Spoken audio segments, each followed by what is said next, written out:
Mesdames et messieurs, bonjour et bienvenue à ce webinaire organisé par la Chambre de commerce britannique sur le thème Open Banking, IA et finances décentralisées, vers une nouvelle ère de la sécurité des données. Dans un contexte mondial marqué par une transformation numérique rapide, les technologies financières révolutionnent le paysage économique et ouvrant des opportunités inédites pour les économies émergentes, telles que celle du Maroc.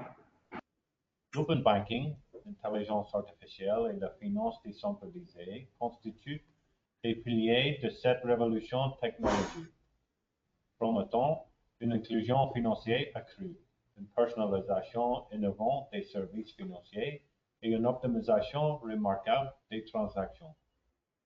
Toutefois, ces avancées soulèvent aussi des défis significatifs en termes de sécurité et de confidentialité des données, ainsi que des questions cruciales sur les régulations nécessaires à leur intégration réussie dans notre écosystème financier national. Aujourd'hui, grâce à un panel d'experts éminents, nous explorons ensemble les défis et opportunités de ces nouvelles technologies. Nous avons l'honneur d'accueillir M.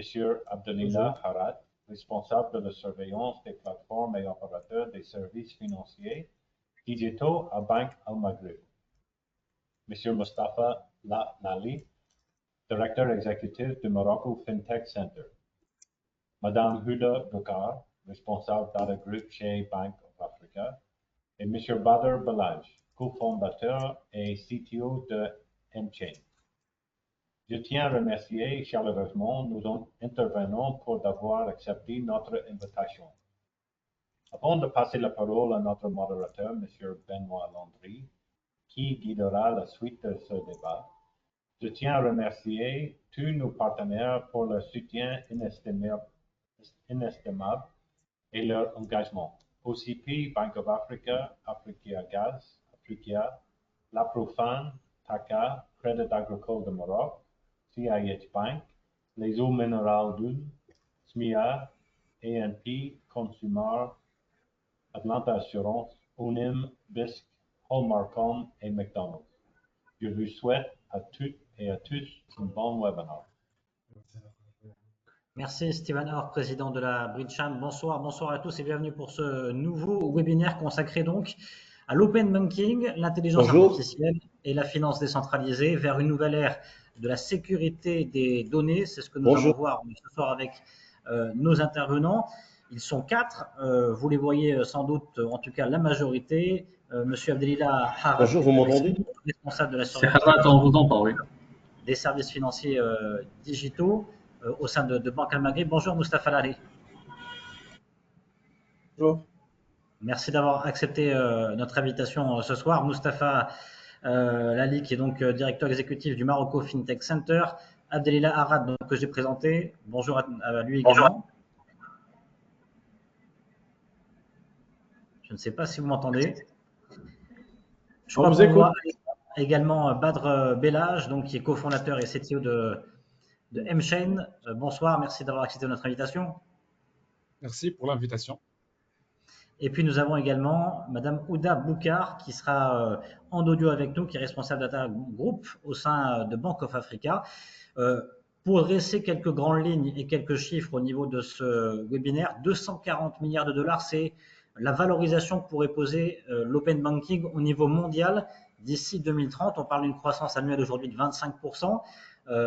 C'est donc assez important. Il faut savoir qu'aujourd'hui, 20% des violations de données au sein de l'open banking sont répertoriées au niveau mondial, et puis 70% des institutions financières font déjà appel à des services d'intelligence artificielle. Je voulais juste débuter sur ces 3 chiffres pour donner un petit peu la dimension des enjeux qui nous attendent. Mais en tout cas, le but ce soir, c'est bien évidemment de tracer un état des lieux de la situation aujourd'hui au Maroc, des perspectives, des opportunités, un exemple concret avec justement le cas de Bank of Africa. Et puis, je précise, Badr Belaj, M-Chain, votre startup qui a été fondée en 2015, si je ne me trompe pas, vous me corrigez, a été notamment à l'origine de plusieurs enquêtes, mais également de la première plateforme de blockchain pour la gestion d'actifs en collaboration justement avec Banque Al-Maghrib. C'était tout récemment, il y a quelques années, je crois en 2021, non? Bon, l'information n'est pas très correcte, mais bon, nous, Ah, on est une boîte. pardon. Bon, on est En une tout cas, boîte. il y a des points de collaboration. Oui, bien sûr. Bon, on en parlera, mais allez-y, corrigez-moi, puisque Oui, effectivement, donc nous, notre boîte, c'est une boîte qui est plus active sur la technologie de blockchain que sur les cryptoactifs. Donc nous, on est normalement, on accompagne nos clients pour réaliser des projets à base de technologie blockchain. Et bien sûr, ces technologies-là ou ces systèmes-là peuvent être utilisés dans des schémas financiers ou même euh, de DeFi, de finances décentralisées. d'accord. En tout cas, on verra avec vous tout à l'heure justement les opportunités en matière de finances décentralisées et puis les enjeux également en matière de questions de sécurité et d'identité numérique. On va donc commencer en tout cas avec Siad Delila Harad, qui est donc responsable de la surveillance des plateformes et opérateur des services financiers digitaux au sein de Banque Al-Maghrib. On va voir avec vous justement, Siad Delila, la feuille de route au niveau de l'open banking qui est lancée aujourd'hui, un cadre réglementaire qui est en cours depuis un peu plus de 2 ans. Première question que je voulais vous poser, c'est finalement aujourd'hui, d'abord, quelles sont les motivations principales de Banque Al-Maghrib pour mettre en place un cadre d'open banking au niveau national?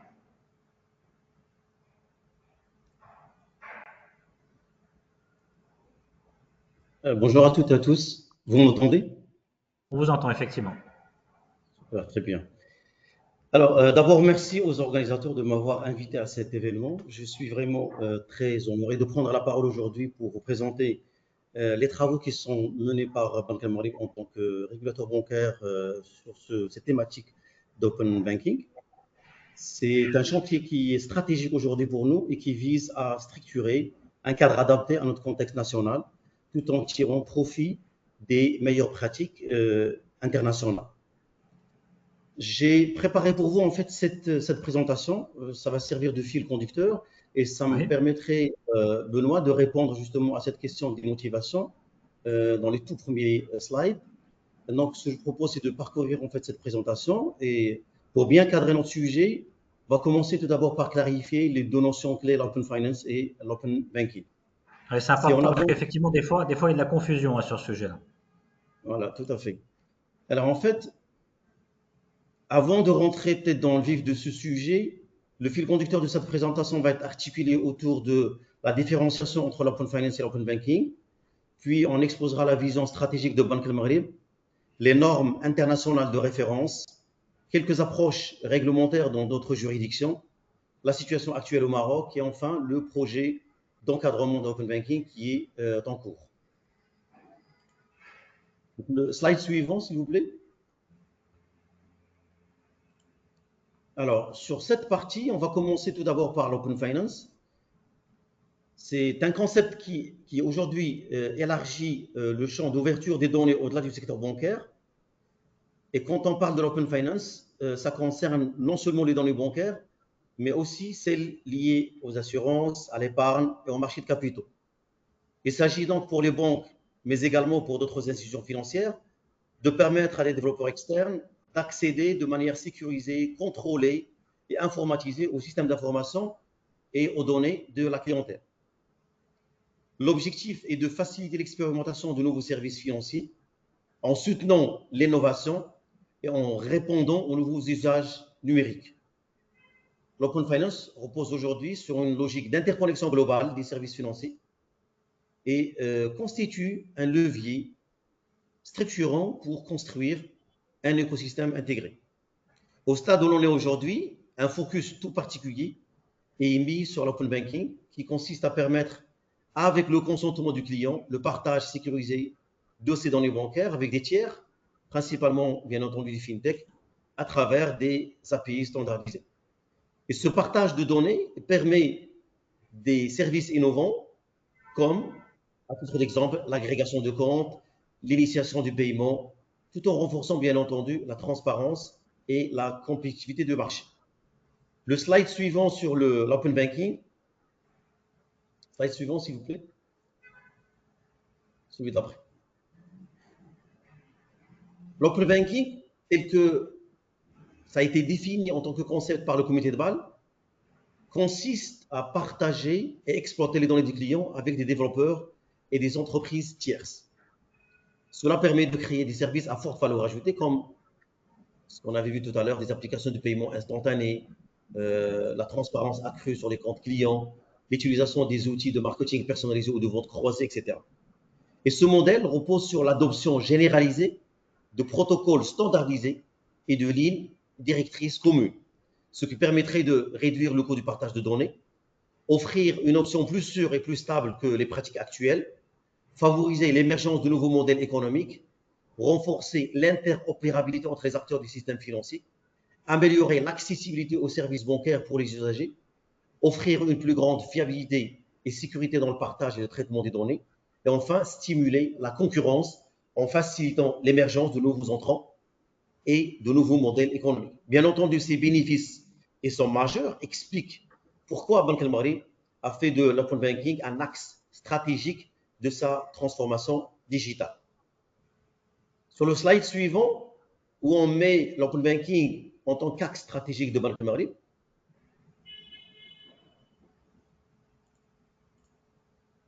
voilà, celui-là. Donc, ce qu'on dit en fait, Banque El Maghrib, elle a inscrit l'open banking comme axe prioritaire dans ses différents plans stratégiques sur le plan d'accompagnement et de digitalisation. Ce chantier vise notamment à stimuler la concurrence entre acteurs, à promouvoir l'innovation, à améliorer l'inclusion financière et à structurer un écosystème fintech robuste. Ces objectifs répondent aux attentes, bien entendu, de l'économie en général, tout en assurant la protection des usagers. Mais pour que cela fonctionne comme on le souhaite, il est essentiel de s'appuyer sur un cadre normatif solide, d'où l'intérêt, bien entendu, de s'inspirer des standards et des pratiques à l'international. Donc, le slide suivant permet d'illustrer cela en commençant par le comité de Bâle. Le développement de l'open banking requiert un cadre réglementaire rigoureux et à l'échelle internationale, le comité de Bâle, le régulateur international, a mis l'accent sur plusieurs exigences clés pour garantir la sécurité, la confiance et la protection des consommateurs. À travers plusieurs axes et plusieurs exigences, d'abord la coordination réglementaire entre les différentes autorités, bancaires, protection de données, concurrence, protection de consommateurs, etc. Ensuite, la protection des données. Les clients doivent avoir un contrôle renforcé sur l'utilisation de leurs données, notamment à travers un consentement explicite, limité dans le temps et réversible. Ensuite, le périmètre doit être clairement et bien défini. Seules certaines données peuvent être partagées et uniquement avec des tiers qui sont autorisés. L'obligation d'agrément pour des prestataires tiers qui accèdent aux données clients. L'interdiction des pratiques risquées qui exposeraient les données à des usages non sécurisés. Et enfin, des règles strictes qui doivent encadrer tous les aspects liés à la confidentialité, à la sécurité, au stockage et à la réutilisation des données, notamment pour éviter tout partage sans consentement. L'ensemble de ces exigences permettent de poser les fondements d'un écosystème où la transparence, la sécurité et l'innovation coexistent dans un cadre maîtrisé. En complément à ce qui a été édicté par le comité de Bâle, il y a le FMA, le Fonds monétaire arabe, qui a émis un ensemble de recommandations qui apportent un éclairage stratégique sur les modalités concrètes de mise en œuvre.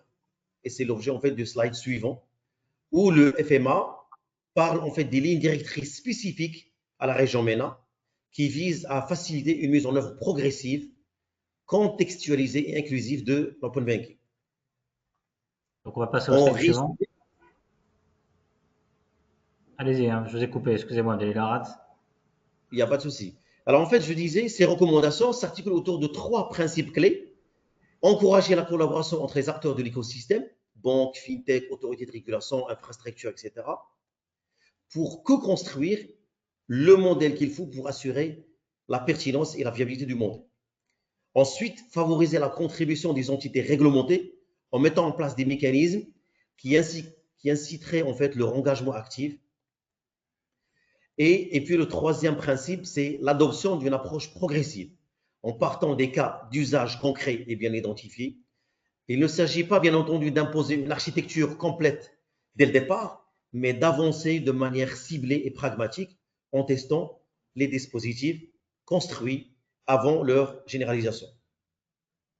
Donc, cette approche Use Case First permet de générer rapidement des bénéfices visibles pour les utilisateurs et d'ajuster la réglementation à la réalité de terrain tout en limitant les risques encourus par une transformation trop brutale. Donc, fort de ces enseignements, nous avons analysé les différents modèles retenus dans plusieurs juridictions étrangères afin d'identifier les meilleures pratiques qui allaient nous servir pour la transposition au niveau de notre contexte local. Donc, ça me permettrait de passer au slide suivant sur le benchmark international où l'on parle des approches variées selon les régions. En gros et en synthèse, en Asie, les pays comme Singapour adoptent des approches facilitatrices et collaboratives. Aux États-Unis, on observe plutôt une logique de marché avec des lignes directrices techniques, mais peu de contraintes réglementaires. Et puis, la troisième variante d'approche, c'est en Europe et au Royaume-Uni, où l'approche est prescriptive avec des obligations claires pour les banques, notamment en termes d'exposition d'appui et des agréments que doivent obtenir en fait les tiers. Ces différentes expériences montrent qu'un cadre incitatif mais structurant permettrait d'amorcer une dynamique saine et équilibrée. Ces éléments de benchmark et les conclusions de ces benchmarks nous ont permis justement de structurer une approche adaptée à notre contexte local. C'est justement dans le slide suivant, slide numéro 9, où l'on parle de l'adoption de l'open banking dans notre contexte local. Même si aujourd'hui l'open banking est encore à ses débuts, mais les opportunités sont considérables pour nous. L'approche retenue vise à favoriser un démarrage encadré, basé sur un cadre conventionnel, avec une participation obligatoire des banques dans une étape ultérieure. Préserver bien entendu une certaine flexibilité pour capitaliser sur le retour d'expérience avant d'élargir l'open banking à la deuxième étape qui est l'open finance.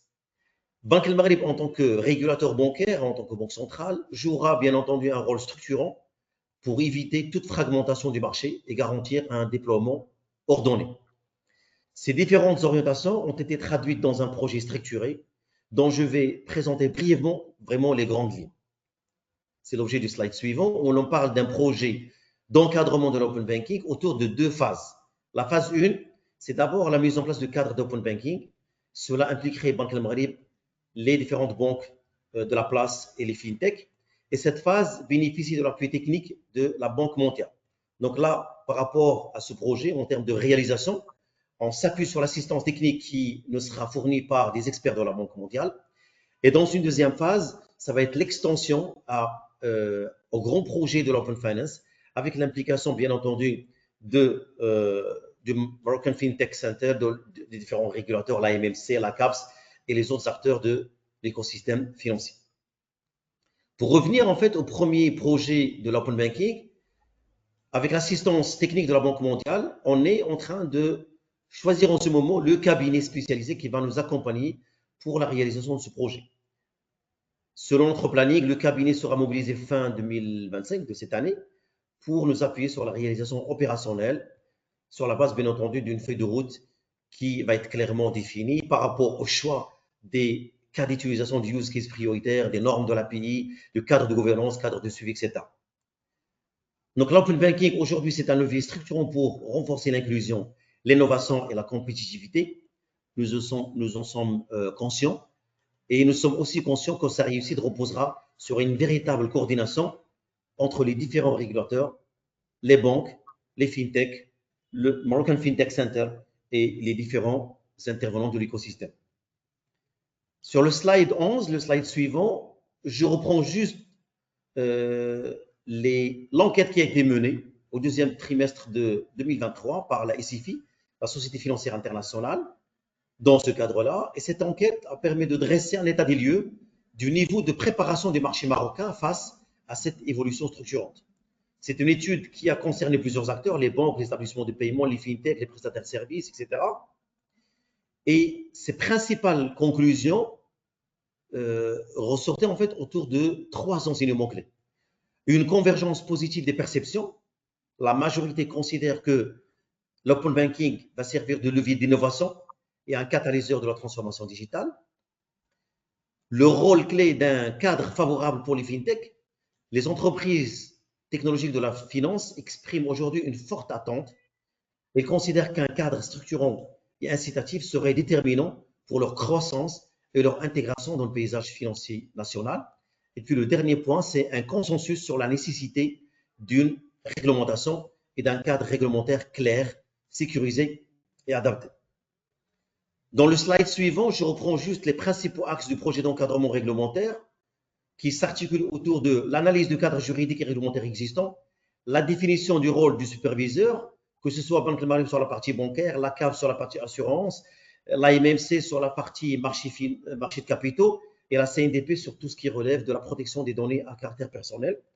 Puis la définition des normes techniques et des prérequis en termes des API qui doivent être ouvertes, les interfaces de programmation, la sécurité, l'authentification, l'interopérabilité des systèmes, le développement d'un cadre de gouvernance de l'open banking à travers des règles de fonctionnement, des mécanismes de pilotage, des instances de concertation, et puis enfin, la définition d'une feuille de route structurée, exhaustive et séquentielle. Dans le slide d'après, l'avant-dernier je crois, on met un point d'étape sur l'état d'avancement du projet d'encadrement tel qu'on a le souhait de le déployer, bien entendu, avec l'appui et l'assistance de la Banque mondiale. Donc d'abord, les actions réalisées, une revue préliminaire du cadre légal et réglementaire, la mise en place d'un dispositif de gouvernance et les termes de référence qui ont été finalisés aujourd'hui pour le lancement d'un appel d'offres pour le choix, in fine, d'un cabinet externe spécialisé vers fin T4 2025. Sur les prochaines étapes prévues au second semestre, donc on a aujourd'hui la constitution effective de 3 groupes de travail opérationnels au sein de Banque Maghreb, avec l'ouverture d'un cycle d'échange avec l'écosystème, les banques, les fintechs, les prestataires de services, la CNDP, etc., pour pouvoir identifier les cas d'usage pertinents à inclure dans cette étape de construction progressive. Et puis, dans le dernier slide, on parle juste en fait des quelques axes principaux qui vont gouverner notre programme de travail avec ce cabinet-là. L'axe stratégique et gouvernance, donc il va s'agir d'identifier et de définir un cadre de gouvernance clair, élaborer une feuille de route de déploiement et tracer la trajectoire d'extension de l'open banking vers l'open finance. Le deuxième axe, c'est le cadre légal et réglementaire pour pouvoir finaliser justement le cadre juridique, les mesures législatives et réglementaires. Le troisième axe, les aspects techniques opérationnels pour l'élaboration des normes pour les API, les prérequis techniques, le développement des POC, des Proof of Concept. Et puis le dernier axe, c'est la concertation et la consultation avec les différentes autorités sectorielles, avec les établissements de crédit et les organismes assimilés, avec les fintechs et les sociétés technologiques. Donc en résumé, le développement de l'open banking repose sur ces 3 piliers fondamentaux, la stratégique claire, un cadre réglementaire structuré et un déploiement progressif.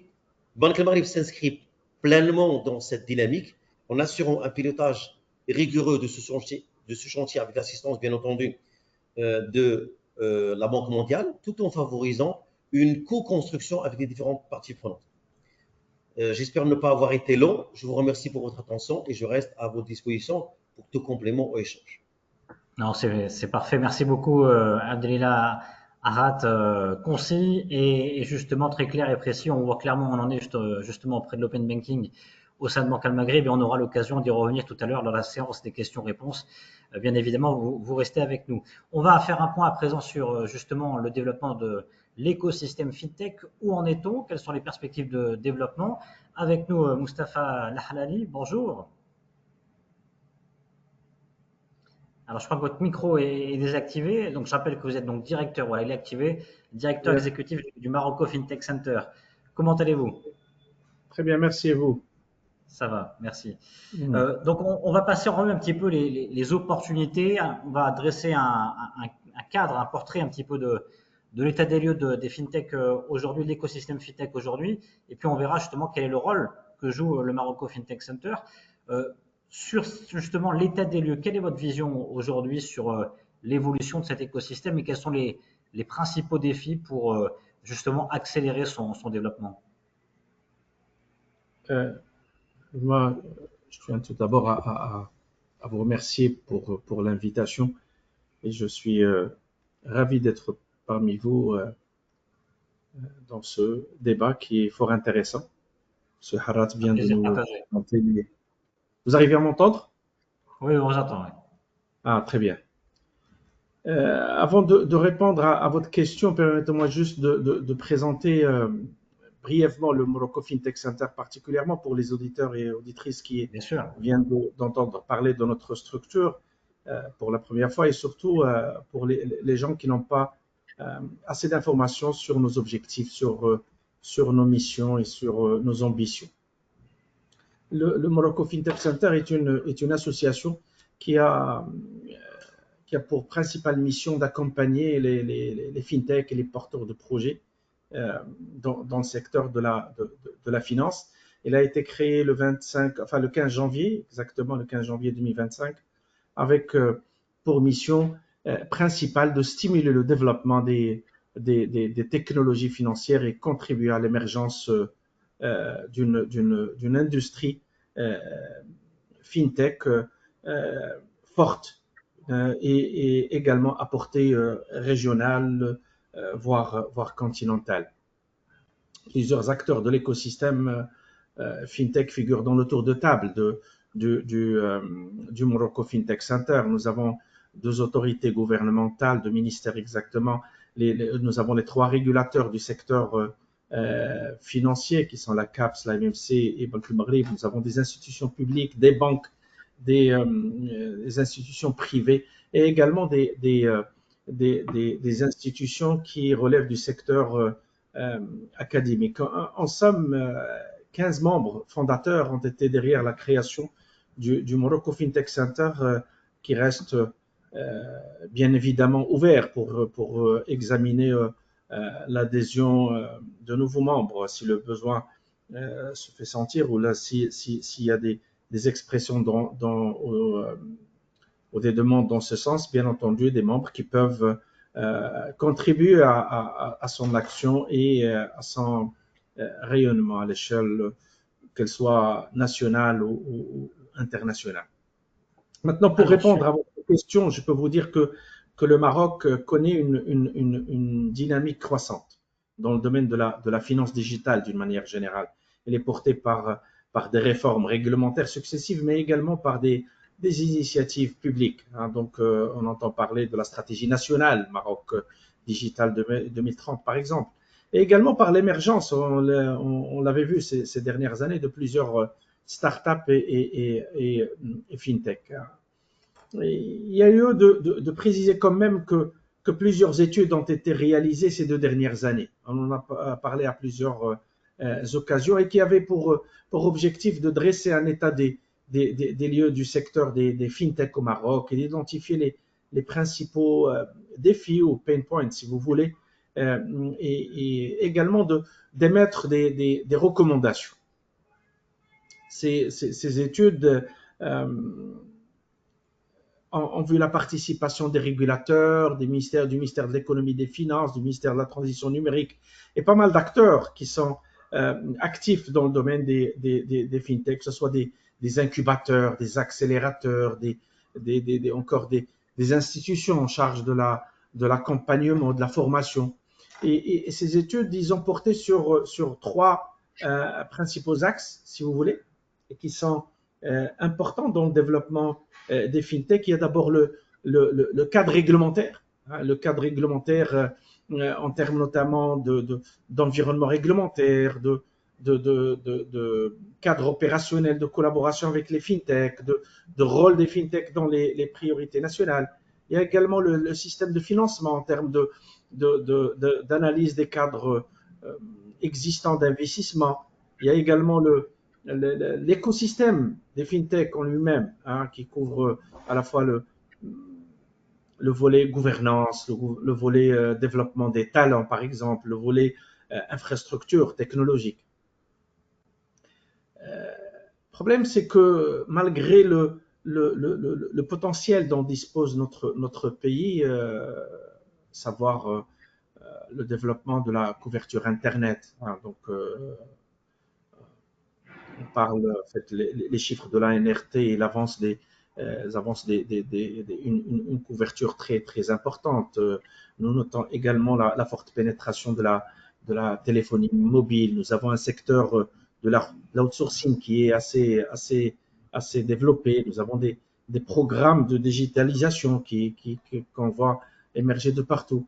Mais malgré tout cela, le développement du secteur de la fintech reste freiné, si vous voulez, par des obstacles, hein, des obstacles qu'ils soient culturels ou technologiques ou même humains. Il y a le premier défi, si vous voulez, que nous notons, c'est l'accès au financement adapté, hein, notamment pour les entreprises en early stage, qui sont à tout leur début de développement. Il y a également le fait qu'il y a une pénurie dans les talents qualifiés, Oui. hein, qui maîtrisent à la fois les aspects financiers, les aspects réglementaires et les aspects technologiques, hein, donc qui sont essentiels dans ce secteur. Il y a également le constat de la fuite des compétences vers d'autres marchés qui sont plus compétitifs, que ce soit en Europe ou là au Moyen-Orient. Et on note également la nécessité si vous voulez, de renforcer le programme de formation spécialisée, hein, que ce soit dans le volet technologique ou réglementaire. On parle de plus en plus de la cybersécurité, de la blockchain, de l'IA, de la réglementation financière. Notre défi important, à mon sens, étant peut-être on va y revenir, hein, si vous voulez, si vous voulez pas qu'on la développe dans cette question, c'est la faible intégration avec les acteurs traditionnels. Ça, c'est un point qui est important. Il y a par exemple un manque dans la mise à disposition d'API bancaires. On en a parlé tout à l'heure, c'est Harrat, on en a parlé. On remarque que la coopération reste parfois timide de la part des banques traditionnelles avec les fintech, même si on constate que de plus en plus, les banques commencent à développer des partenariats, des actions de collaboration avec des fintech. Ils développent également des programmes d'open innovation et également ils organisent des événements où ils font intervenir des spécialistes métiers et des porteurs de projets ou des innovateurs pour co-créer, si vous voulez, des solutions innovantes. Mais est-ce qu'on a une idée précise, pardon, Mustapha Lahni, est-ce qu'on a une idée précise de combien pèse aujourd'hui cet écosystème fintech au Maroc, ou sinon, en tout cas, quelle est la position du Maroc sur le continent africain? En fait, il n'y a pas de standard en termes on a démarré déjà la session de questions-réponses. C'est bien ça. Non, je voulais préciser sur la vision, justement. Non, c'est très simple. C'est très simple. Non, je réponds à votre question. Il y a deux volets. Il y a déjà la consistance, en fait, en termes de volume. Hein. Donc, les études qui ont été menées par les banques, par les établissements ou les cabinets qui ont été mandatés notamment par la dernière étude qui a été mandatée par la Banque mondiale, ils ont parlé d'un chiffre autour d'une 50aine de fintech qui existent au Maroc. Donc, on est en train, d'ailleurs, au sein du Morocco Fintech Center, on est en train d'affiner ce chiffre et de voir quel serait le chiffre réel. Hein. Donc, nous avons un fichier qui est énorme et nous sommes en train de voir, parce qu'on peut très bien vous parler d'une fintech, hein, donc avec un nom qui est, je dirais, attirant, avec des objectifs qui sont très intéressants, mais en réalité, on voit que la fintech n'est toujours pas opérationnelle, qu'il nécessite une avancée pour qu'elle puisse se conformer, etc. Donc, on est en train de finaliser ce référentiel avec l'aide de tous nos différents partenaires. Hein. On parlait tout à l'heure, il y a par exemple l'ADD qui est dans le tour de table, il y a le ministère de la Transition numérique qui est dans le tour de table, il y a les incubateurs et les accélérateurs qui sont dans le tour de table. Donc, avec nos membres fondateurs, mais également avec nos partenaires, on est en train de voir comment on peut sortir avec un référentiel crédible, hein, qui montre réellement, hein, le poids des fintech ou le volume des fintech au Maroc. Ça, c'est une partie de la réponse à votre question. La deuxième partie, ça concerne le positionnement au niveau de l'Afrique. En fait, les études ont montré qu'il y a plusieurs pays qui nous devancent, hein, sur cette scène. Hein. Donc là, c'est quelque chose qui nous fait mal au cœur, dans le sens où on voit que notre secteur bancaire, alhamdoulilah, il est assez développé. Il se développe beaucoup en Afrique.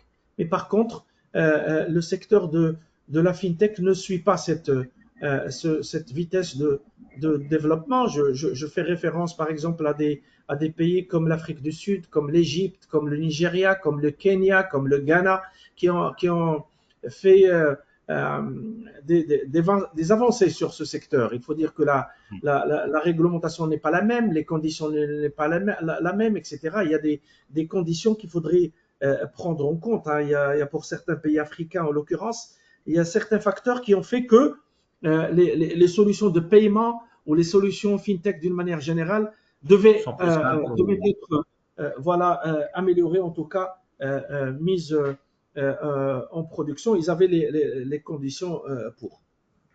Alors, en tout cas, aujourd'hui, quel est le rôle, si Moustapha Ali, quel est le rôle aujourd'hui du Marocco FinTech Center et comment vous allez contribuer au développement de cet écosystème? Non, en fait, c'est très simple. On devrait travailler sur plusieurs points. Les études dont j'avais parlé, ils avaient avancé des constats, mais ils avaient avancé également si vous voulez, des recommandations. Parmi les constats, les études, ils ont annoncé le fait qu'au Maroc, il y avait plusieurs initiatives qui étaient lancées en faveur des fintech. Mais on avait constaté que ces initiatives étaient isolées, d'une part. Et également, elles manquaient d'impact. Donc, parmi les recommandations, il y avait une recommandation qui disait qu'il fallait ne pas tarder à créer un hub qui va rassembler les énergies et qui va permettre aux différents acteurs de contribuer collectivement au développement du secteur. Donc, ce hub a été mis en place avec la création du Morocco FinTech Center. Nous, dès la création du centre, on se devait de mettre en place une stratégie, chose qui a été faite. Donc, nous avons élaboré une stratégie qui va certes couvrir les 2 prochaines années, mais c'est une stratégie qui est amenée à être adaptée au fur et à mesure qu'on avance dans nos actions. Vous savez que dans le domaine technologique, d'une manière générale, c'est un domaine qui est en perpétuel changement.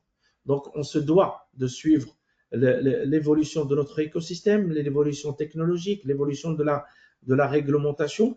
Et dans ce sens, notre stratégie pourrait éventuellement être adaptée pour tenir compte de ces différentes perturbations, les différents changements qui toucheront l'écosystème des fintech. Dès qu'on a terminé la stratégie, on s'est tout de suite penché sur la mise en place d'une feuille de route et sur la conception d'un ensemble de programmes qui vont constituer notre offre de valeur. D'ailleurs, on est en train d'affiner en fait la dernière copie de notre offre de valeur et qui va nous permettre de venir au soutien des fintech si vous voulez, sur plusieurs axes. D'abord, il y a l'axe entrepreneurial, ou l'accompagnement entrepreneurial et l'accompagnement technologique. Il y a le deuxième point important qui est l'assistance réglementaire. Et là, c'est un pain point important dans le sens où des fois des fintechs sont bloqués pour avancer sur leur projet, sachant qu'on le dit souvent, peut-être des fois c'est un blocage beaucoup plus psychologique. On le voit, on l'a vécu sur certains projets que finalement le porteur de projet pensait que son activité nécessitait un agrément, alors que finalement, donc l'activité ne nécessitait pas réellement un agrément pour qu'il puisse avancer dans son projet. Donc, on est là pour faciliter les échanges et la communication entre les porteurs de projets et les trois régulateurs. Un axe important aussi sur lequel on vient au soutien des fintechs, c'est l'axe communication-sensibilisation. On parle souvent d'adaptation des solutions, de démystification des concepts. Donc là aussi, c'est un axe sur lequel on est en train de travailler, sur lequel on va sortir avec des offres spécifiques, sachant qu'on a commencé dès la création, on a participé à beaucoup d'événements, dont le GITEX, etc. On a été présent au GITEX, on avait notre stand au niveau du GITEX, on a organisé même des sessions au sein de l'événement pour parler de la réglementation, pour parler de la collaboration, de l'incubation, etc. On a évoqué l'open banking, on a évoqué l'open finance, etc.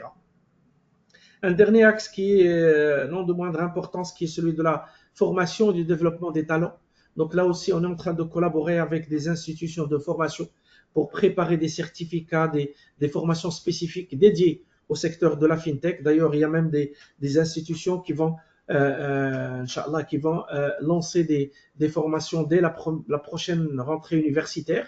Donc, qui vont avoir lieu, qui sont des formations spécifiques au secteur de la fintech. On va essayer de généraliser cette donne et d'essayer en tout cas d'approcher une grande majorité des institutions de formation pour que ce développement des talents, ce secteur d'une manière générale soit renforcé avec des talents de qualité qui seront à la fois qualifiés en termes technologiques, mais également en termes de communication, dialogue, etc. Voilà. Donc, ce sont les principaux axes sur lesquels on est en train de travailler. Bien entendu, il y a un axe transverse qui est celui du financement. Il y a un fonds dédié qui a été créé par Banque El Maghrib l'année dernière, qui est un fonds qui se veut être un fonds de soutien aux fintech. Donc, on va, Inch'Allah, dès la finalisation de la conception des programmes, on va puiser à partir de ce fonds pour venir soutenir on n'a pas vocation à investir dans les fintechs, ça c'est une chose qui est très importante à souligner, mais on a vocation à venir porter soutien aux fintechs. Voilà. En quoi représente que représente l'open banking en termes d'opportunités concrètes pour les fintechs aujourd'hui? Pour les fintechs ou pour pour les fintechs? Pour le Maroc. En fait, vous savez très bien, l'open banking représente effectivement une réelle opportunité pour le développement des fintechs parce qu'il leur offre un cadre technique et réglementaire propice à leur opérationnalisation, donc, et surtout à leur intégration dans l'écosystème. D'abord en termes, c'est Harrat, on en a parlé tout à l'heure, d'ailleurs en termes d'accès aux données bancaires. L'open banking constitue un levier fondamental puisqu'il obligera les banques à ouvrir l'accès aux données financières des clients avec leur consentement, bien évidemment, que ce soit à des tiers agréés ou carrément à des fintechs. Et bien évidemment, ces données, ils permettront aux jeunes entreprises de concevoir des produits innovants et des produits sur mesure, si vous voulez. Un deuxième point important, c'est que l'open banking, il permet de réduire les barrières à l'entrée. C'est important. Parce qu'en accédant aux interfaces API qui sont sécurisées, les fintechs, ils peuvent rapidement intégrer des services comme les paiements, comme les vérifications de soldes, comme l'historique des transactions. Et cela, il permet de réduire le temps et les coûts de mise sur le marché. Et ça aussi, c'est un pain point qui est sorti des études qui ont été faites. Un autre point important, c'est que l'open banking, il va certainement permettre aux fintech de penser, de créer de nouveaux modèles d'affaires. Donc, comme par exemple les agrégateurs de comptes, comme les plateformes de financement participatif, comme les applications de conseil automatisés. Je fais référence par là au robot advisor, par exemple. Il faut dire que ces services sont souvent inaccessibles ou trop coûteux à développer sans une collaboration effective de la part des banques et des institutions financières. Peut-être je rajouterai un dernier point, c'est que qui est très important à mon sens, c'est que l'open banking il permet de renforcer la confiance et la conformité des solutions fintech. Dans les juridictions dotées de cadres réglementaires clairs, comme par exemple la directive européenne sur les services de paiement, l'open banking contribue à formaliser les relations entre les fintechs et les institutions financières. Bien évidemment, cela en instaurant des standards de sécurité et de gouvernance de données. Ce point en particulier, il est important parce qu'il va permettre de rassurer les utilisateurs. Il favorise tout simplement l'adoption des solutions fintech et renforce leur légitimité vis-à-vis des consommateurs de ces solutions-là. C'est un sujet qui est tellement important que moi personnellement, j'avais participé à un événement il y a quelques semaines qui a été dédié à ce sujet-là, qui est l'adoption. Comment renforcer l'adoption et la confiance des utilisateurs aux solutions fintech. Voilà, donc en résumé, je peux vous dire que l'open banking, il agit comme un accélérateur stratégique pour les fintech, en leur donnant l'accès aux infrastructures bancaires, aux données clientèle et surtout un écosystème réglementé, et il va certainement les stimuler à aller de l'avant dans l'innovation et dans la concurrence. Voilà. Tout à l'heure, on parlait de la position du Maroc en Afrique. Vous nous avez répondu justement, c'est Mustapha. Aujourd'hui, quelles sont les conditions selon vous pour faire du Maroc un hub régional en matière justement d'innovation financière, qui soit capable d'attirer les talents, les investissements et des partenariats internationaux? En tout cas, c'est notre ambition. C'est notre ambition au sein du Morocco FinTech Center. Il y a effectivement une volonté qui est partagée chez tous les intervenants de l'écosystème FinTech au Maroc pour faire de notre pays un hub régional, voire continental dans le domaine de l'innovation financière. Maintenant, pour ce faire, et vous avez raison d'ailleurs de l'évoquer, il faudrait que le Maroc soit capable d'attirer des investisseurs et des partenaires internationaux dans le domaine des fintech. Et ceci ne peut être possible que si le Maroc crée un environnement à la fois sécurisé, compétitif et surtout attractif. D'abord, il faudrait qu'on mette en place un cadre incitatif à l'investissement à travers des avantages fiscaux pour les investisseurs étrangers. Il faudrait qu'on leur facilite tout le process d'installation, d'opérationnalisation et des démarches administratives des partenaires étrangers. On doit également, à mon sens, encourager la mise en place d'un cadre réglementaire agile. C'est le Harrat, on en parlait. Donc les gens attendent, le marché attend ce cadre réglementaire qui va permettre aux différents fintech d'évoluer dans un cadre sécurisé. Et je sais bien entendu que les trois régulateurs qui sont Banque le Maghreb, l'AMMC, la CAPS, c'est le Harrat a parlé du chantier mené au sein de Banque le Maghreb, mais je sais que même les autres régulateurs aussi, ils sont conscients et ils sont en train de doubler d'efforts sur ce volet en particulier. Il faut également, à mon sens, qu'on dispose d'un écosystème collaboratif. On parle d'open banking, donc la collaboration il est au centre. Un écosystème qui soit bien structuré, dans lequel on assiste à une forte coordination entre à la fois les acteurs publics et privés, et dans lequel nous avons la possibilité si vous voulez, de partager des infrastructures technologiques. Le débat sur ces différents sujets a été déjà enclenché, où nous sommes en train de réfléchir justement pour essayer de mettre en place des actions pour renforcer le volet collaboratif au sein de l'écosystème FinTech. À mon avis aussi, il faut faciliter l'accès au financement et surtout le diversifier. Pourquoi? Parce que, je l'avais évoqué au début, on assiste à une pénurie, si vous voulez, de capital risque, par exemple de capital risque qui investissent sur les fintechs qui sont à leur début d'activité, ce qu'on appelle le early stage par exemple. Donc il faudrait qu'on développe des partenariats publics-privés pour soutenir les fintechs et surtout les soutenir dans leur développement à l'international. Un autre chantier important à mon sens étant le renforcement de la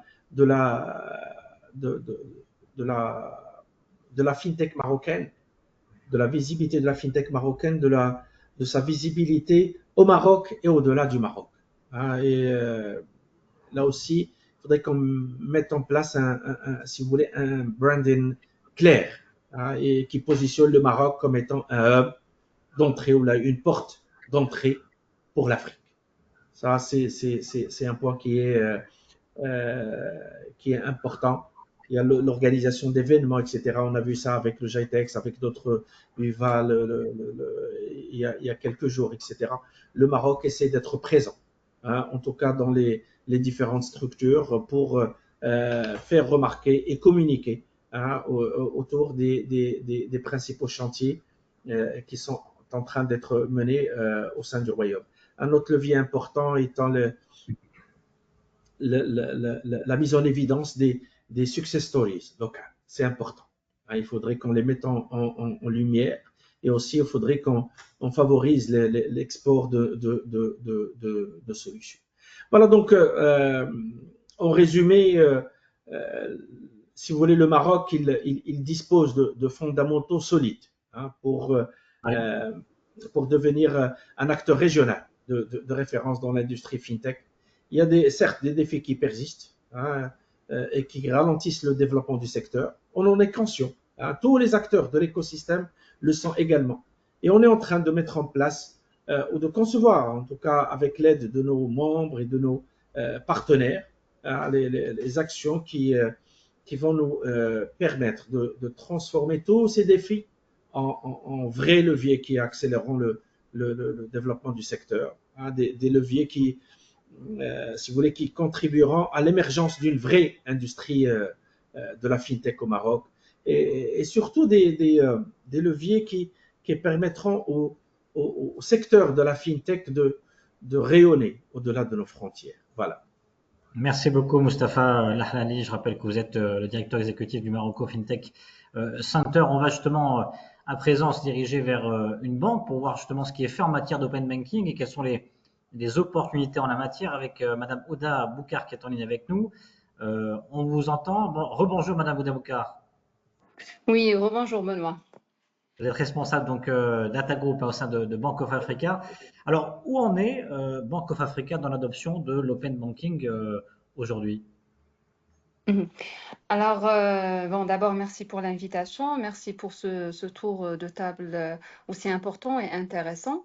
Donc, en fait, la première intervention de Banque Maghreb, c'était une intervention qui, en fait, projette l'aspect, en fait, macroéconomique de cette ouverture ou bien de cette dynamique open banking.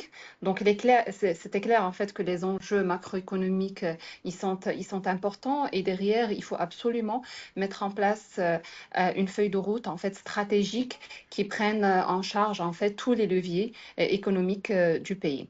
Alors par la suite, on a eu l'intervention en fait du membre en fait de FinTech qui Oui. représente plus ou moins en fait les FinTech et on a eu en fait l'opinion en fait ou bien l'idée en fait plutôt sur un niveau encore micro et un niveau en fait qui reflète les défis qui reflètent aussi en fait les prérequis à mettre en place pour permettre effectivement aux fintech marocaines de se développer et d'avoir en fait toutes les chances pour pouvoir jouer en fait le rôle central. Alors maintenant, côté banque, ce qu'on peut dire, c'est que bien évidemment, nous aussi, en fait, on est ouvert et on s'oriente et on se développe de plus en plus vers cet écosystème d'open banking. Donc d'abord à travers en fait l'application qu'on ouvre et qu'on offre vis-à-vis nos partenaires et même vis-à-vis en fait quelques fintech. Et aussi en fait on met en place un cadre en fait organisationnel et un cadre technologique. Et ça c'est important. C'est important dans le sens où on ne peut en fait accompagner des fintechs ou répondre au cadre réglementaire ou aux enjeux en fait macroéconomiques et financiers du pays que si on a des fondements de base qui sont solides, qui sont structurés et qui vont en fait permettre de servir en fait, comme j'ai dit, le volet réglementaire, de servir en fait le volet de développement des fintechs, de servir aussi en fait nos clients parce que finalement comme étant une banque et en plus du rôle en fait financier et économique qu'on est en train de jouer, on a un rôle en fait bien évidemment principal qui est la satisfaction de nos clients.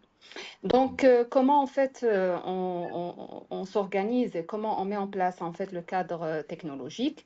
Alors, on est en train de mettre en place en fait des entités dédiées, des équipes en fait data, des équipes digitales, avec en fait une organisation spécifique, agile, qui va permettre de répondre rapidement aux attentes et qui va aussi en fait permettre de servir en fait les clients d'une façon en fait rassurée. Également, qui va permettre l'incubation en fait des startups et des fintech d'une façon en fait plus adaptée.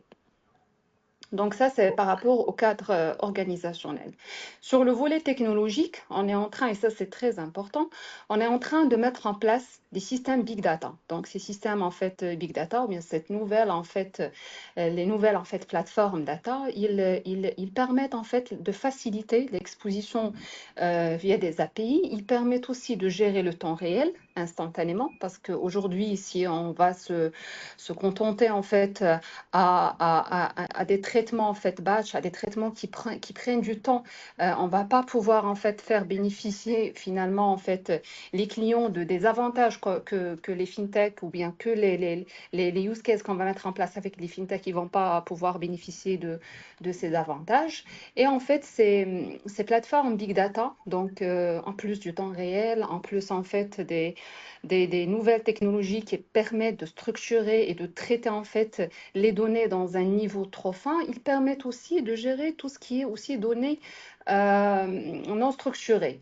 Donc, on peut facilement en fait ingérer en fait ou scanner ou interpréter des documents. Donc, aujourd'hui en fait, ce qui en fait rend l'expérience client plus ou moins en fait pas optimisée, c'est le parcours en fait pour demander un crédit, pour avoir un crédit, etc. Donc tout ça, on est en train de le digitaliser, on est en train de le gérer avec des plateformes en fait data dédiées. Donc ça, c'est par rapport au volet technologique et par rapport aux prérequis techniques qu'on est en train de mettre en place. Alors, ce qui est important à souligner aussi, c'est que nous aussi, en fait, on souhaite accélérer en fait ce levier en fait d'open banking via en fait la fluidification en fait des normes qui régissent en fait l'hébergement des données dans un cloud en fait public. Donc aujourd'hui, on est toujours contraint de gérer en fait tous les dispositifs, tous les technos, tous les données en prémisse. Donc, et ça, en fait, ça rend pas l'exercice facile. Et si on veut exposer en fait des données avec des performances en temps réel, donner un cadre en fait au fintech technologique, donc à l'image des tendances internationales, il faut absolument qu'on s'oriente vers le cloud. Et ça commence en fait à nous mettre un frein de plus en plus. Donc certes, en fait, on a des tentatives pour héberger des données, pour s'appuyer sur le cloud, pour en fait tous nos dispositifs applicatifs, mais l'exercice, il est plus ou moins compliqué avec en fait tous les normes et les process. Avec le CNDP et même en fait avec la réglementation qui régit la place marocaine. Donc ça aussi en fait c'est un accélérateur important dans toutes les banques en fait de monde. Et on espère en fait avoir, comme j'ai dit en fait, une accélération par rapport en fait à cette orientation vers le cloud qui est un prérequis très très important pour effectivement permettre l'adoption d'une façon en fait très adaptée de l'open banking. Parce Alors, que j'allais vous poser la question justement comment vous conciliez innovation technologique et cadre réglementaire. Là, vous y répondez un petit peu finalement. Mais en matière de sécurité de données, aussi un cloud public, ça serait beaucoup plus pertinent, j'imagine. oui, oui, bien évidemment. En fait, Hmm. sécurité de données, donc c'est un pilier important et c'est un pilier, même si en fait le process, on trouve que, bon, plus ou moins, je vais me permettre de dire chronophage, mais il est nécessaire avec en fait tous les risques qu'on est en train de rencontrer au quotidien avec soit des actions de fraude ou bien les cyberattaques. Alors, on a un dispositif bien évidemment interne avant que ça soit externe vis-à-vis le CNDP ou vis-à-vis Banque El Maghreb. Alors, un dispositif en fait euh, très rigide pour anonymiser les données, pour gérer en fait et classifier en fait les données à caractère personnel, les données sensibles, pour que effectivement, à travers l'application, on va pas exposer ni les clients ni la banque à des risques en fait de sécurité de données au système. Donc, comme j'ai dit, en fait, on a des process internes qui normalisent, qui norment plutôt ces pratiques. Et aussi, en fait, on a des dossiers. Une fois, en fait, on veut exposer en fait une donnée, on veut plutôt héberger en fait des données en dehors en fait de nos serveurs internes de la banque. Donc, on a un dossier à monter à présenter plutôt au niveau de la CNDP. Et c'est un processus qui prend beaucoup de temps. On espère bien évidemment avoir, comme j'ai dit, plus de flexibilité et une fluidification des process, bien évidemment, qui ne soit pas en fait au détriment de la sécurité des données ou la sécurité système. Ouda Bokar, aujourd'hui, quels sont les partenariats ou les collaborations avec des fintechs qui ont été peut-être les plus prometteurs jusqu'à présent pour vous au sein de Bank of Africa? Mhm. Alors, bien évidemment, en fait, on est d'abord en fait demandeur en fait de fintech en fait de fintech pour travailler ensemble sur des use cases. On est demandeur et on a fait pas mal de rencontres. Pour effectivement développer davantage en fait ce partenariat et permettre en fait des fintechs de nous proposer des solutions et de collaborer en fait ensemble pour pouvoir, comme j'ai dit, se développer davantage sur nos applicatifs ou sur ce qu'on va offrir à nos clients. Alors aujourd'hui, on a fait pas mal de POC avec en fait plusieurs fintechs. Donc, je peux citer en fait Sabati qui centralise les comptes bancaires, les crédits, la comptabilité et qui offre en fait, cette centralisation au sein d'une seule plateforme et qui va permettre bien évidemment aux clients de se concentrer, d'aller vers une plateforme en fait unique pour pouvoir en fait avoir une vue 360 sur ses crédits, sur ses comptes, etc. Aussi, en fait, il y a Afdal. On est sur un POC en cours. Donc, par rapport à tout ce qui est simulation de crédit, donc c'est un comparateur en fait de crédit qui permet de donner en fait, encore une fois, une vision 360 par rapport aux offres similaires du marché et chez les autres banques. En tout cas, on en a pas mal en fait de POC et pas mal en fait de partenaires qui ont été en fait faites suite à une collaboration banque fintech.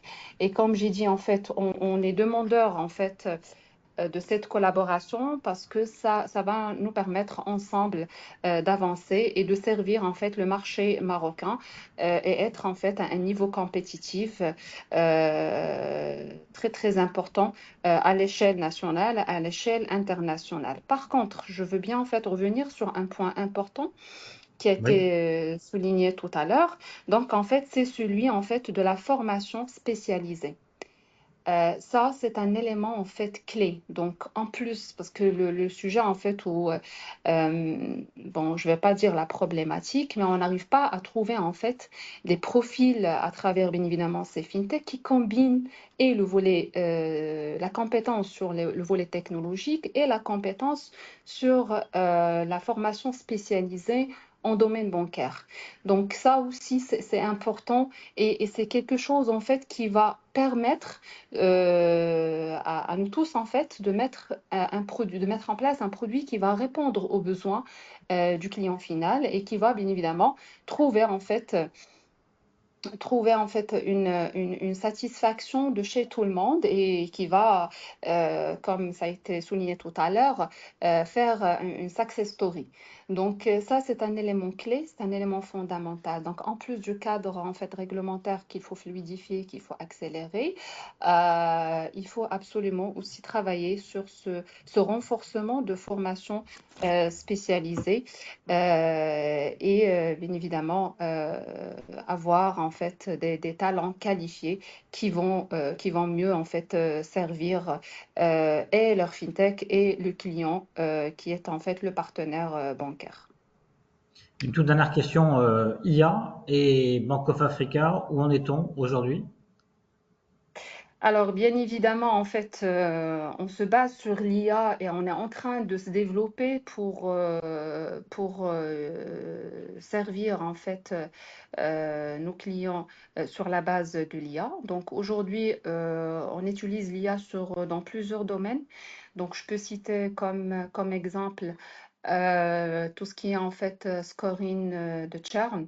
Donc aujourd'hui, on a développé des algorithmes qui se basent sur le machine learning pour prévoir en fait un scoring de churn en fait des clients et qui va permettre au réseau, à nos commerciaux au niveau des agences de prendre en fait les mesures nécessaires pour effectivement garder toujours en fait ce client au sein de la banque, au sein de leur portefeuille. Aussi en fait, on se base sur l'IA pour la détection des cas de fraude. Alors, derrière, en fait, il y a une moulinette, bien évidemment, qui gère, en fait, plusieurs données des clients et qui entraîne, en fait, des modèles qui vont prévoir pratiquement en temps réel, en fait, les cas de fraude ou les cas, en fait, qui peuvent, en fait, se transformer en fraude. Aussi, en fait, on utilise l'IA dans tout ce qui est en fait scoring digital. Donc aujourd'hui, nous, comme toutes les banques en fait de la place, on se développe jour après jour sur en fait le volet digital. Et plus précisément, on a utilisé l'IA pour scorer les clients digitaux et on a utilisé l'IA pour segmenter ces clients digitaux et on a utilisé aussi l'IA pour gérer des campagnes de marketing plus adaptées à chaque segment d'un client digital. L'IA aussi, en fait, il se développe de plus en plus. Je reviens d'une façon très rapide sur la partie infra. Alors, à ce moment-là, on est en train de mettre en place un lab IA sur notre plateforme Big Data, donc qui va en fait accélérer la mise en place de tous les use cases IA. Donc, aujourd'hui, on fait des technos qui accélèrent en fait l'apprentissage des modèles, qui accélèrent en fait la mise en production de ces cas d'usage et aussi qui accélèrent en fait le pushing ou l'exposition en fait des résultats en fait des modèles IA au niveau en fait de nos plateformes et au niveau de nos applicatifs banques. Actuellement aussi, on est en train de mener en fait des use cases IA sur la base, ou plutôt en fait pour prévoir le risque de crédit, pour aussi en fait cibler par exemple, en fait, un portefeuille précis, les jeunes actifs, donc mieux cibler en fait cette clientèle pour mieux leur proposer en fait un produit adéquat avec un canal adéquat. Donc voilà, donc on en a plusieurs et on est en train de se développer de plus en plus. Mais comme j'ai dit aussi en parallèle et vu en fait l'ampleur et l'importance que les sujets IA et les sujets open banking, les sujets digitaux, ils sont en train de prendre. Donc on a travaillé sur la mise en place en fait des prérequis technologiques nécessaires en termes de big data et aussi en fait en termes organisationnels pour permettre en fait cette accélération. Merci beaucoup, Ouda Voilà. Boukar. J'appelle que vous êtes responsable Data Group au sein de Bank of Africa. Vous Merci. restez bien sûr avec nous pour la Bien sûr. séance des questions-réponses dans un instant. On va donner la parole à présent à Badr Belhaj, qui nous fait le plaisir d'être avec nous et qui nous a attendu. Je rappelle cofondateur et CTO donc de MChain. Bonsoir. Peut-être avant de commencer et de parler avec vous justement des opportunités en matière de finances décentralisées et des questions qui se posent en matière de sécurité et d'intelligence artificielle, peut-être nous présenter rapidement MChain, startup fondée donc en 2015. Oui, alors MChain, c'est une boîte qui crée et qui crée des solutions à base de la technologie blockchain et qui accompagne leurs clients pour réaliser des projets, que ce soit pour tous les secteurs, que ce soit la finance, que ce soit la logistique ou autre, en utilisant les systèmes distribués, et spécifiquement, bien sûr, la technologie blockchain. Et à l'échelle internationale, on a le luxe d'utiliser aussi la crypto, puisque ici au Maroc, c'est pas, bien sûr, autorisé. Ouais. Bon, mais malgré tout, le Maroc est quand même bien classé au niveau international dans l'utilisation des Tout à fait. crypto-monnaies. Actuellement, il est Euh, 27 à l'échelle internationale. 27e, Exactement. c'est une belle place. Quelles sont justement, selon vous, les plus grandes opportunités qui sont offertes par la finance décentralisée pour les économies émergentes comme le Maroc? Alors, la première, je vais dire, la première opportunité a été mentionnée par Sim Staffar, c'est-à-dire de attirer les investissements. Quand on parle de DeFi, déjà, vous me permettez, donc je vais introduire ce que c'est la DeFi, Decentralized Finance. C'est une nouvelle finance, c'est un nouveau format. La différence avec la finance classique, c'est que les opérateurs ne sont pas les mêmes. Dans la finance classique, les opérateurs, généralement, c'est les banques.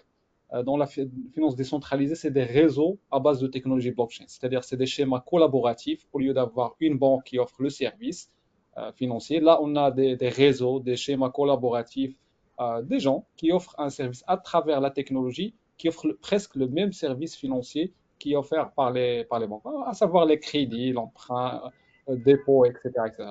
À titre exemple, et ce qui est plus intéressant, c'est que même si c'est le même service ou le même type, mais avec des avantages ou des atouts qui n'existent pas dans le service classique. Je donne un exemple. Dans la DeFi, je peux aller sur une plateforme de DeFi, prendre un crédit sans m'identifier. Et il y a même des types de crédits que je peux prendre sans collatéral.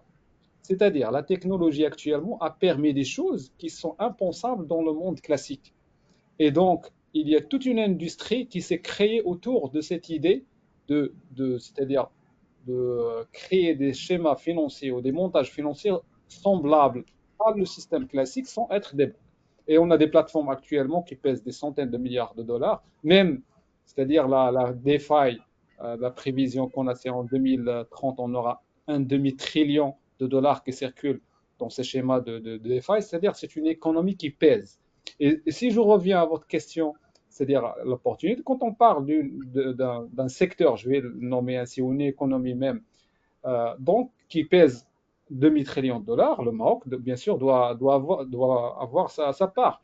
Malheureusement, actuellement, on ne l'a pas. Donc, c'est une occasion qu'on est en train de rater, parce que si tu arrives à attirer ces gens-là qui ont un seul prérequis, c'est une réglementation favorable. C'est des gens qui ne cherchent ni incitation fiscale, ni infrastructure, ni autre. C'est des gens qui cherchent plutôt un environnement qui est propice, je parle bien sûr de la réglementation.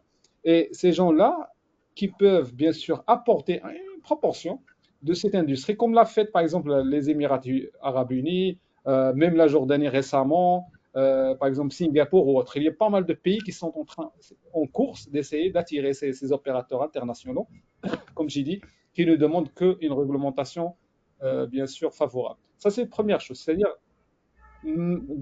si on mesure l'impact d'une façon macroéconomique, donc on peut dire que l'investissement, il y a un manque à gagner qu'on peut avoir si on a une réglementation favorable. Deuxième opportunité, c'est, et on le dit tous, c'est l'inclusion financière. Alors, la DeFi, qu'est-ce qu'elle offre? C'est, en contraste avec la finance classique, il n'a aucune barrière. C'est-à-dire, c'est une finance ouverte à tout le monde, 24 sur 24, 7 sur 7. C'est-à-dire, il n'y a pas de barrière, il n'y a pas de scoring, il n'y a quoi que ce soit. C'est une finance qui est ouverte à un jeune comme à un grand, etc. Donc, cette finance-là peut aider à débloquer ce problème, bien sûr, d'inclusion financière, surtout pour les jeunes, et surtout dans des schémas bien spécifiques, c'est-à-dire de leur faciliter la réception des paiements, de faire les paiements d'une façon, c'est-à-dire des paiements transfrontaliers, d'offrir des services à l'international, etc. C'est-à-dire de résoudre un certain nombre de problèmes dont surtout la jeunesse marocaine souffre beaucoup. Et c'est des choses qui sont difficiles à résoudre en utilisant les systèmes classiques et tout en respectant la réglementation, bien sûr, classique. Troisième opportunité, là c'est plus utilisateur, c'est les coûts de transfert, que ce soit, c'est-à-dire tout type confondu. Quand on parle de DeFi, c'est des schémas internationaux, c'est des modèles internationaux. Ce n'est pas une petite start-up quelque part. C'est-à-dire c'est des plateformes qui tournent à l'échelle mondiale et que le Marocain peut utiliser, que ce soit localement, que ce soit à l'échelle internationale. Il y a ce qu'on appelle actuellement les stablecoins, c'est-à-dire ce stablecoin, c'est une brique dans ce mur de DeFi. Stablecoin, c'est quoi? C'est une monnaie virtuelle à cours, bien sûr, ayant cours légal, mais avec une valeur qui est stable, c'est-à-dire fixée à une monnaie classique. On parle de dollars numériques, par exemple, USDT, USDC, etc. C'est-à-dire un dollar numérique égale un dollar réel et sont interchangeables. C'est-à-dire, je peux vous donner un dollar réel contre le dollar numérique. Et imaginez que ce dollar numérique, il est facile à utiliser à l'échelle mondiale. C'est-à-dire, je peux recevoir un dollar chez moi avec des frais, c'est-à-dire, je peux recevoir 1 million de dollars avec quelques dollars comme frais, même 1 milliard. C'est-à-dire, les frais ne sont pas dépendants du montant. C'est-à-dire, cette DeFi-là ou cette révolution qui est en cours, il va aider aussi à réduire les coûts et créer de la concurrence contre les systèmes classiques et par conséquent servir le citoyen. Parce que demain, si on a une réglementation légale au Maroc qui va autoriser ces modèles-là, je crois que les banques auront de la concurrence, auront du pain sous la planche et par conséquent, ils ont intérêt à réduire les coûts, etc. Et comme ça, on peut créer, je vais dire, un monde, je vais dire, monétique au Maroc qui est propice qui va être utilisé par le citoyen lambda parce qu'il sera attractif. Un autre aspect, c'est l'innovation. La DeFi, c'est une révolution technologique qui permet à n'importe quelle startup de créer des systèmes qui peuvent bouleverser toute une banque à très bas coût. C'est-à-dire, je peux, moi, actuellement, une startup, créer un système de transfert, de paiement, etc. Parce que la technologie, elle est open source, elle est disponible. Elle est très secure. C'est-à-dire, je peux rapidement monter une boîte qui gère les paiements à très très bas coût, c'est-à-dire un investissement très bas. Et ça, il casse la barrière d'entrée pour les startups. C'est-à-dire, la DeFi, il donne aux startups le pouvoir d'innover à très bas coût et rapidement et créer même des schémas qui sont c'est-à-dire très avantageux comparé aux systèmes classiques qui sont quand même un peu lourds, etc. On peut dénombrer leurs problèmes. Et le dernier, et ça c'est hyper important, je crois que le Maroc doit faire attention, c'est que la DeFi peut simplifier l'accès au financement.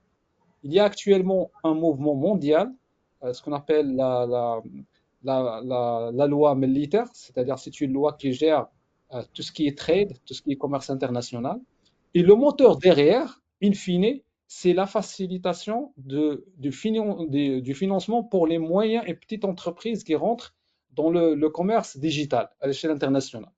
Et pourquoi? Parce que la technologie DeFi a permis que quelqu'un de l'Angleterre peut facilement c'est-à-dire financer une boîte marocaine et vice-versa. C'est-à-dire la technologie, il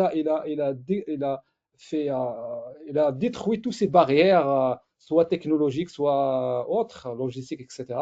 Et a facilité la possibilité que quelqu'un, c'est-à-dire de l'étranger, peut facilement contribuer à une entreprise. Reste bien sûr la partie légale, mais là, même les Nations Unies, c'est-à-dire ont franchi le pas. Ils ont créé un framework juridique pour faciliter ces échanges-là et faciliter même le financement pour les entreprises. Donc tout ça, c'est-à-dire pour vous dire que la DeFi ou la crypto en général, c'est pas un effet de mode, c'est pas un jeu d'enfant, mais c'est une métamorphose actuelle. Si on voit quelqu'un comme Trump qui s'investit pleinement, qui annonce qu'il crée des projets DeFi, c'est pas pour le fun, mais c'est vraiment une tendance. Pour donner juste un chiffre, actuellement, les transferts à base de stablecoin ont dépassé les transferts à base de Visa, Mastercard confondus. C'est-à-dire, ce n'est pas un petit jeu, mais c'est quelque chose qui est en train de changer actuellement le monde financier à l'échelle internationale. Je crois que le Maroc doit se rattraper pour en tirer profit. Alors, quid justement des questions de sécurité, de traçabilité ou encore d'identité numérique? Quel est votre regard justement sur ces questions-là dans les systèmes financiers décentralisés? Très bonne question, parce que l'un des avantages que la technologie sous-jacente au DeFi, parce que quand on parle DeFi c'est une notion. La blockchain, c'est la technologie qui porte cette notion-là ou cette finance. Cette technologie, par défaut, elle est hyper sécurisée. C'est-à-dire, si on la compare à n'importe quelle technologie, c'est de loin la meilleure sécurisée. Pourquoi je dis ça? Parce qu'il y a un système qui opère depuis 2009 que personne sur Terre n'a pu hacker, n'a pu pirater, c'est Bitcoin. Bitcoin, c'est un système ouvert, c'est un système qui marche 7 sur 7, 24 sur 24, mais que personne sur Terre n'a pu une journée, c'est-à-dire hacker le compte de quelqu'un et voler les bitcoins qui appartiennent à quelqu'un. Pourquoi? Il n'y a pas de magie, mais c'est la technologie sous-jacente qui a permis des choses, qui a permis cela. C'est-à-dire, quand on parle de sécuriser ou le niveau de sécurité de la DeFi, c'est un niveau qui est bien sûr supérieur à toute la technologie qui existe. Moi, je parle parce que j'ai travaillé dans les deux. Je ne suis pas quelqu'un qui a fait que de la DeFi, mais je connais aussi les systèmes classiques. Un système DeFi de loin plus sécurisé que Swift, que même les protocoles de transfert. Même ces gens-là essaient c'est-à-dire d'investir cette technologie pour tirer profit de son caractère sécurisé. Il y a aussi la gestion d'identité, parce qu'en blockchain, vous avez une gestion d'identité qui est très robuste, parce qu'on se base sur des mécanismes de cryptographie, de signature électronique, etc. Il y a aussi l'aspect de transparence qui n'existe pas, on peut dire, qui est difficile à trouver dans le système classique, parce que la transparence il contribue aussi à la sécurité, parce que quand on sait ce qui se passe sur un système et qu'on peut voir en temps réel ce qui arrive, on peut détecter les anomalies, détecter les problèmes, etc. Donc généralement, là, la technologie blockchain, c'est pas qu'un système pour créer des tokens, c'est pas qu'un système pour créer de la crypto-monnaie, mais c'est un système, je vais dire, c'est le système le plus sécurisé qui a résolu le problème de créer une monnaie à l'échelle internationale, c'est-à-dire dans un environnement qui est si hostile comme Internet, et garantir une sécurité qui est ultime. Et plus important que la sécurité, aussi la disponibilité, availability du système. C'est-à-dire le système ne tombe jamais. Bitcoin, c'est un système qui opère depuis 2009 jusqu'à maintenant. Et si c'est-à-dire son uptime, il est proche du 100%. C'est-à-dire c'est une technologie qui donne à la fois la sécurité, mais aussi à la fois la résilience. Et on n'aura jamais cette mauvaise expérience de faire passer une carte et vous dire le système n'est pas aidant. DeFi et Open Banking, ça peut coexister ensemble ou alors c'est malheureusement 100% concurrence? Oui, coexistence avec concurrence, tout à fait. Mais je vais dire il y a espace pour cohabitation, pour partenariat. Je donne un exemple. Au Maroc, on a un exemple très, je vais dire, qui est très audacieux, qui a été réalisé par une banque marocaine, d'ouvrir son système bancaire, et ça c'est de l'open banking, même si c'est pas c'est-à-dire l'ouvrir à tout le monde, mais à un client. Et c'est à travers une blockchain, c'est-à-dire avec un partenaire, ils ont créé un gateway de paiement qui permet à ce partenaire-là ou à autre c'est-à-dire de faire des ordres de paiement d'une façon directe, automatisée à travers ce qu'on appelle des smart contracts, c'est-à-dire de mettre un contrat numérique qui définit les clauses des paiements, qui s'exécute d'une façon automatique, et d'ouvrir son système de core banking vers ce client. Et ça, c'est un exemple de dire que les deux systèmes peuvent cohabiter. Mais la concurrence, elle est là. Parce que quand je dis la banque fait un crédit et la DeFi fait un crédit, on fait un épargne, on fait de l'épargne ici, on fait de l'épargne là. Oui, il y a une concurrence côté, je vais dire, fonctionnel, service, mais il y a potentiellement, je vais dire, de la cohabitation technologique qui peut bien sûr apparaître. Quoique, il y a aussi la possibilité que la banque investisse, ou comme le font par exemple les grandes banques à l'échelle internationale, investissent cette technologie pour donner naissance à de nouveaux services pour leur clientèle, c'est-à-dire cette DeFi permettra à la banque aussi de créer un nouveau business, comme le font actuellement beaucoup de banques, surtout en stablecoin. Actuellement, il y a des grandes banques qui tirent des milliards de dollars de bénéfices juste en gérant des stablecoins. C'est-à-dire, c'est aussi une opportunité pour les banques, mais si on la voit ainsi, c'est-à-dire une opportunité, non pas juste une menace. Quel rôle pour le Maroc dans un futur monde qui serait partiellement ou totalement décentralisé en matière de finance? Alors, le Maroc, on le sait, c'est un hub financier, au moins en Afrique. C'est-à-dire, il a un rôle à jouer en Afrique. Et donc, je crois qu'on doit avoir le même rôle dans une finance décentralisée pour en tirer les profits que j'ai mentionnés. C'est-à-dire, le Maroc, tous les acteurs à l'échelle internationale, je suis bien sûr en contact, tous ces gens-là attendent que le jour où le Maroc va bien sûr autoriser les cryptos. Juste une sorte de sijouerie et de parler d'un projet de loi de crypto, je crois, l'année dernière, ça fait le tour du monde. C'est-à-dire, c'est un pays qui est bien sûr sa place dans l'échiquier de la finance internationale. Et donc, beaucoup d'opérateurs voient le Maroc comme un hub ou comme une porte pour l'Afrique. Donc, le Maroc doit bien sûr jouer ce rôle-là et continuer bien sûr dans sa politique financière africaine, parce que la politique, bien sûr, cette politique de se positionner va bien sûr aider le Maroc économiquement. Ce n'est pas juste un positionnement pour le ranking à l'échelle internationale, mais on peut en tirer énormément de profit. Comme j'ai dit, c'est une économie en milliards de dollars et qui ne demande pas des investissements colossaux, mais elle demande juste de la réglementation. Bien sûr, il y a des risques, etc. On peut discuter toute l'image, mais là, on est en train juste déjà de mettre la lumière sur l'importance que ce n'est pas quelque chose qu'on doit négliger d'une façon très simple. Le rôle de l'IA dans tout ça, finalement, comment l'IA peut améliorer les services bancaires aujourd'hui, puisque c'est un peu une question transversale qui nous a occupé durant ce webinaire. Bon, l'IA, il est utilisé partout actuellement. C'est un accélérateur, c'est un catalyseur.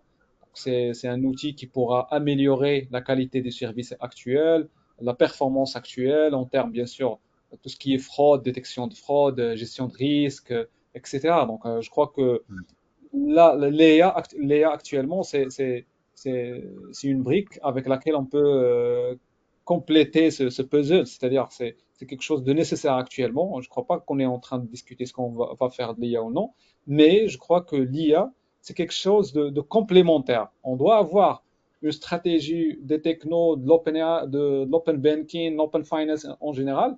L'IA, il sera utilisé partout. C'est comme du sel, on doit le mettre dans n'importe quel repas si on fait un régime. Je pense pas Merci qu'on beaucoup. avec plaisir. Merci beaucoup, Badr Belhaj. Ben, on va passer justement en séance de questions-réponses. Il y en a beaucoup, hein, effectivement, qui sont posées à chacun d'entre vous. Alors, on a une première question. Je la regroupe parce qu'elle vient initialement de Khalid qui nous pose cette question-là, mais il y a eu des questions similaires et annexes qui reviennent en parallèle sur cette question de calendrier, finalement. À quand un open banking 100% complet? Alors, c'est vrai que c'est difficile comme question, mais si vous avez des projections, messieurs, bien évidemment, ici au Maroc, qui veut répondre à la question en premier?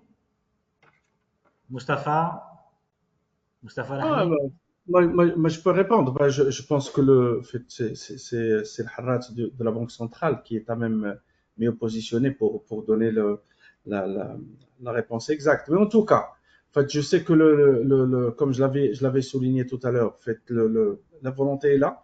Le chantier, il est sur la table actuellement. Ouais. C'est le Harrat avait parlé tout à l'heure, en fait, d'une assistance technique qui est offerte par la Banque mondiale à travers un cabinet qui devrait accompagner la banque et tout l'écosystème dans la mise en œuvre, en fait, dans la conception de ce modèle, en fait, de ce cadre réglementaire d'open banking et de son opérationnalisation. Donc, certainement, en fait, les tractations vont venir, les échanges vont venir. Donc ça va s'accélérer en fait. À partir de 2026, Inch'Allah, on commence à l'accélération. Je le pense aussi à peut-être mi-2026, fin 2026. Mais en tout cas, en fait, pour ne pas pas qu'on se prononce sur une date précise, mais en tout cas, ce qu'il faudrait savoir, c'est parallèlement au travail qui est fait par Banque El Maghreb, pas sur ce chantier, certainement, il faudrait, notre collègue de Bank of Africa, on en a parlé tout à l'heure, certainement, il faudrait qu'on encourage ce genre ces initiatives, hein, et cette coopération bilatérale entre banques et fintech, entre institutions fintech, entre institutions financières et fintech.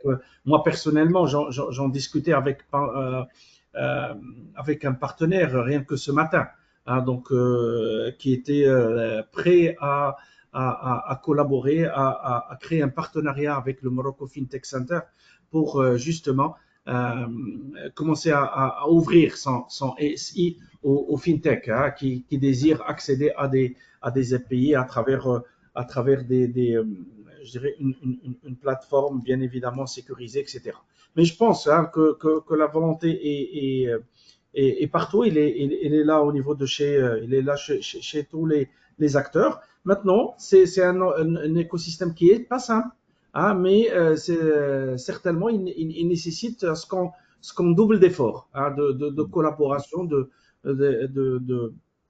partenariat pour qu'on affiche, Inch'Allah, une solution globale dans les meilleurs délais.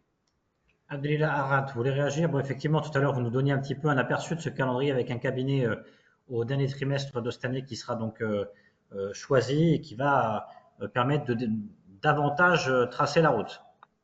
Tout à fait. Alors en fait, chose est importante, nous on inscrit ce chantier dans les priorités stratégiques de Banque El Maghreb. C'est pour cela que déjà on bénéficie de l'appui et de l'assistance de la Banque mondiale. On a souvent ce cadre de partenariat et d'assistance avec la Banque mondiale et on prend un engagement fort auprès d'eux.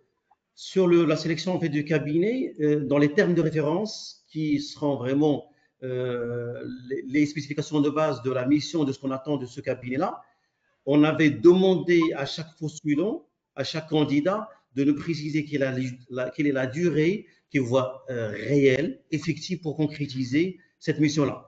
Nous, on tape justement, comme l'a précisé Mustafa, par rapport à l'année 2026, d'avoir une avancée très considérable par rapport à ce sujet. Pourquoi pas la clôture carrément si un prestataire nous propose la réalisation de la mission globalement sur 9 mois par exemple, on sera au rendez-vous à fin 2026. Mais chose est sûre, fin de cette année, on doit être capable de trouver en face de nous un cabinet expert de renom qui est capable de réaliser cette mission-là à partir de 2026. Voilà ce qu'il en est aujourd'hui.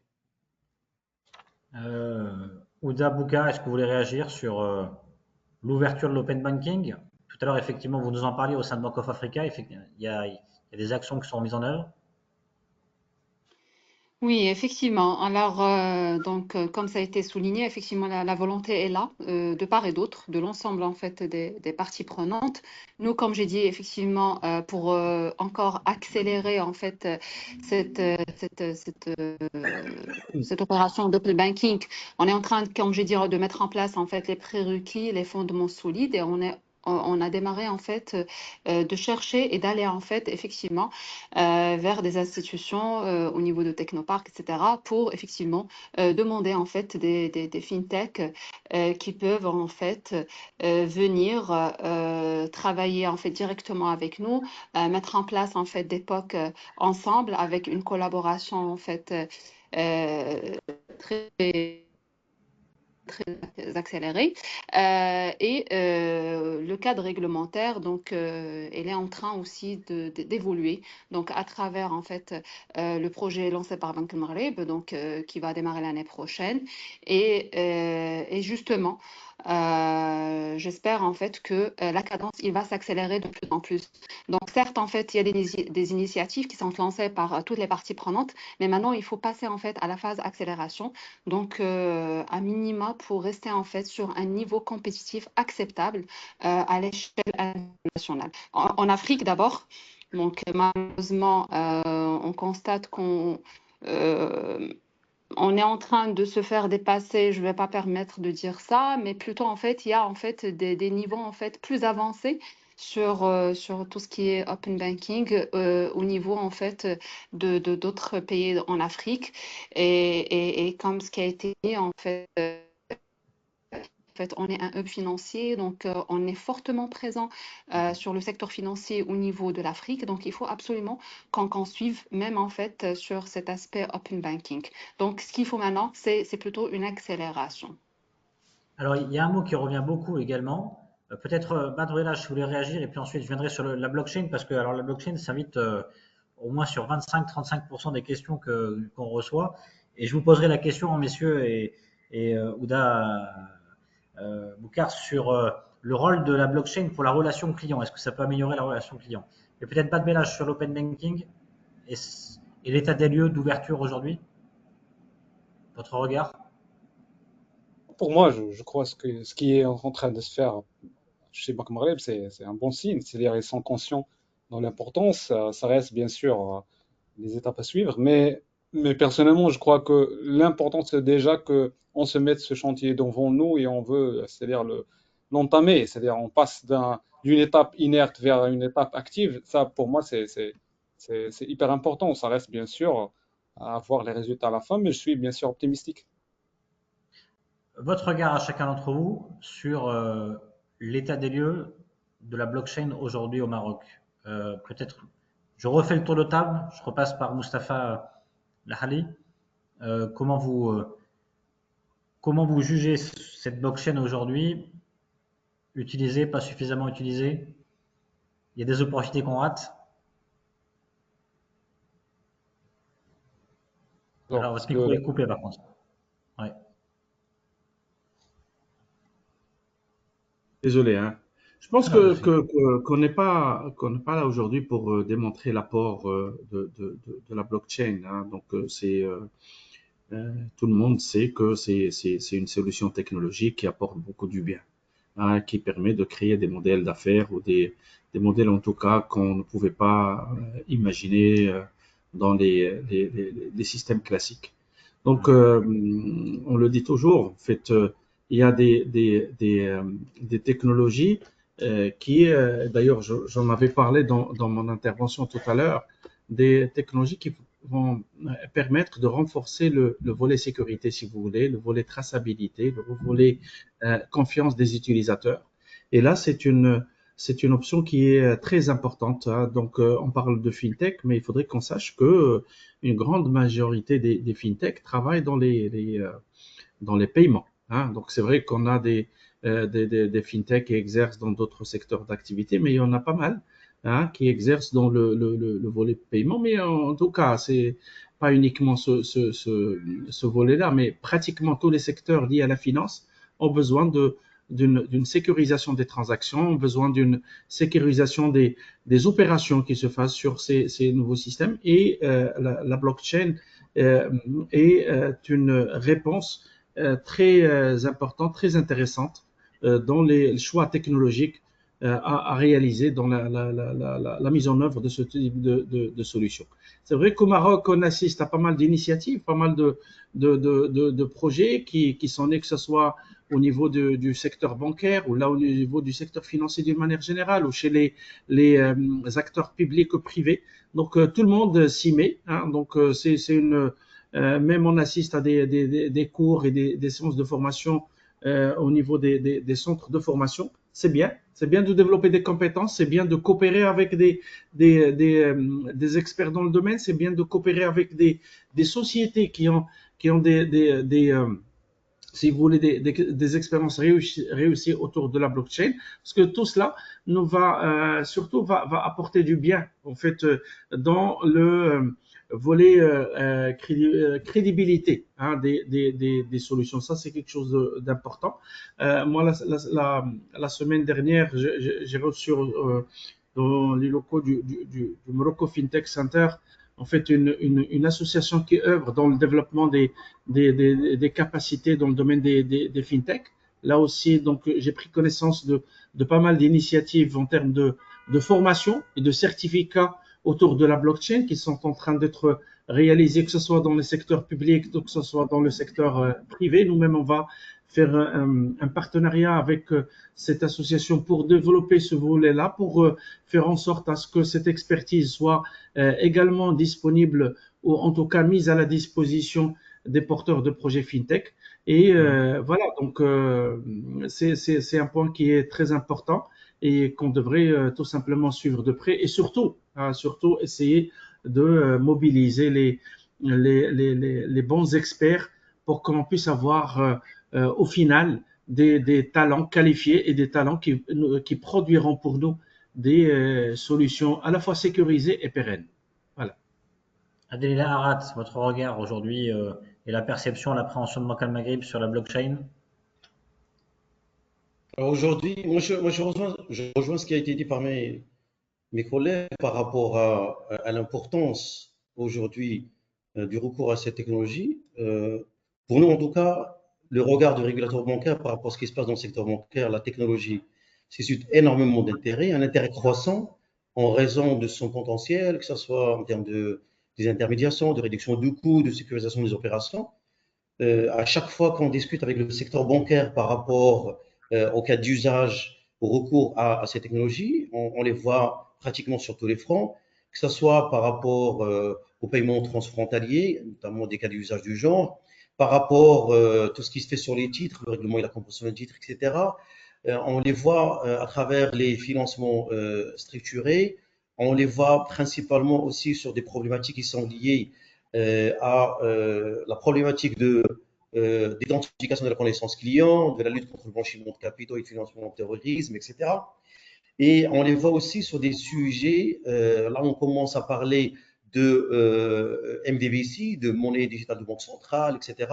À chaque fois qu'on parle de ces sujets-là, on est pleinement dans l'exploration en fait et l'exploitation du potentiel de cette technologie. Donc voilà où on est aujourd'hui par rapport à cette technologie au niveau du secteur bancaire. Ouda Boukar, du côté du secteur bancaire et de Bank of Africa, la perception, l'appréhension de la blockchain. Alors, je ne sais pas si elle est toujours en ligne. Peut-être Madvelage en attendant.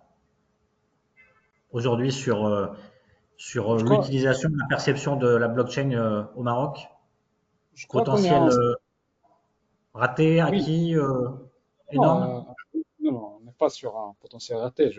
Moi, j'agis au Maroc depuis des années, donc j'ai suivi l'évolution de la technologie au Maroc. Je crois qu'on est à un bon stade. On n'est pas très avancé, on n'est pas non plus en retard. Donc, il y a pas mal d'initiatives, comme l'a mentionné Mustafa Ossebdia. Donc, l'idée, c'est qu'il y a des projets qui ont été réalisés presque dans tous les secteurs.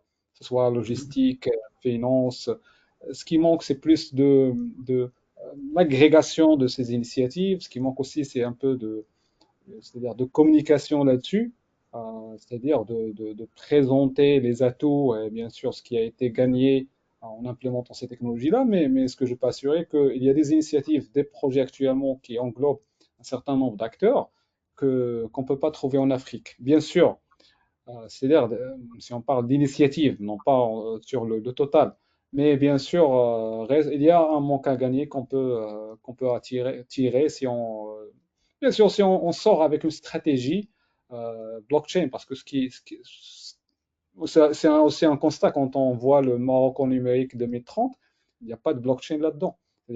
C'est-à-dire, on manque une stratégie dédiée aux technologies, une stratégie AI, une stratégie blockchain. C'est-à-dire, on ne doit pas avoir une stratégie. Oui, on doit avoir une stratégie macro, c'est-à-dire IT, mais on doit avoir des micro-stratégies, comme celle, par exemple, Open Banking, AI, blockchain, etc. Comme ça, on peut, même ces initiatives-là vont se projeter dans c'est-à-dire de servir des intérêts, comme j'ai dit, il y a c'est-à-dire des occasions qu'on est en train de rater. Comme j'ai dit, là, tout ce qui est réglementation internationale du commerce ou numérisation du commerce international, il y a énormément de potentiel. Et le Maroc, malheureusement, là, il est en train de perdre c'est-à-dire des opportunités. Mais au total, c'est-à-dire si on prend toutes les initiatives qui ont été faites, je crois que le Maroc se place dans une.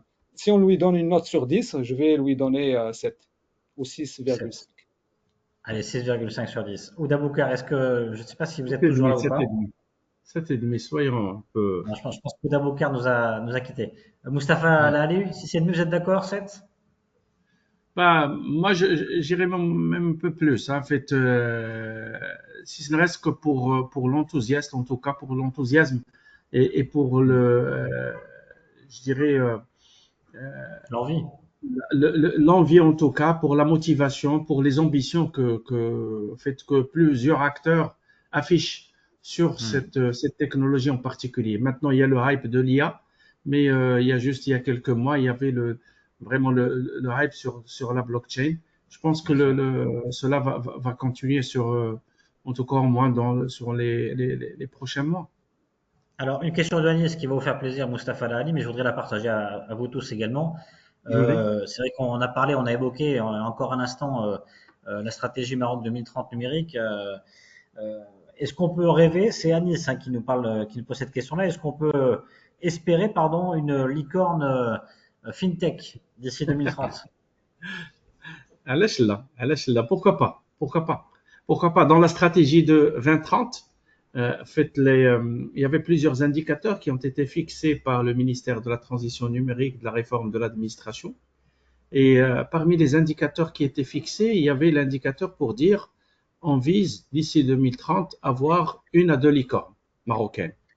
Effectivement. Là, on s'est posé dans les organes de gouvernance du centre, on s'est dit, bah, parmi les deux, pourquoi pas une fintech. En tout cas, le potentiel y est. Bah, il faudrait qu'on double d'efforts pour qu'on puisse arriver à cet objectif. Pourquoi pas. Il y a des fintechs, enfin, il y a des licornes en Afrique qui exercent en Afrique. Bah, là, pourquoi pas le Maroc. Bateau Bellage et puis Abdelila Arad sur cette question en l'occurrence, mais derrière aussi le développement finalement de cet écosystème fintech. Bon, d'ici 2030, 2 licornes ou je crois aussi 5 gazelles, comme quelque chose comme ça, pour moi, ça va être quelque chose de très challenging. C'est-à-dire, quand même, c'est pas un petit objectif. Quand même, c'est quelque chose c'est pas impossible, mais c'est quelque chose quand même de conséquent. Moi, je crois que si on va avoir une licorne, ça sera en fintech, mais ça sera en crypto. Parce qu'en crypto, on peut rapidement exploser. Dans 5 ans, 2030, c'est demain. C'est 5 ans. Mais il y avait une question, pardon, je vous la pose en même temps parce que je pense que ça va coïncider un petit peu avec ce que vous dites. Il y avait une question, alors je crois que c'est ma faute qui l'a posée. Il y a le mondial 2030, il nous disait, est-ce que justement ça peut être les 4-5 prochaines années l'ouverture du Maroc sur la crypto et un bond en avant sur la crypto, si on y allait?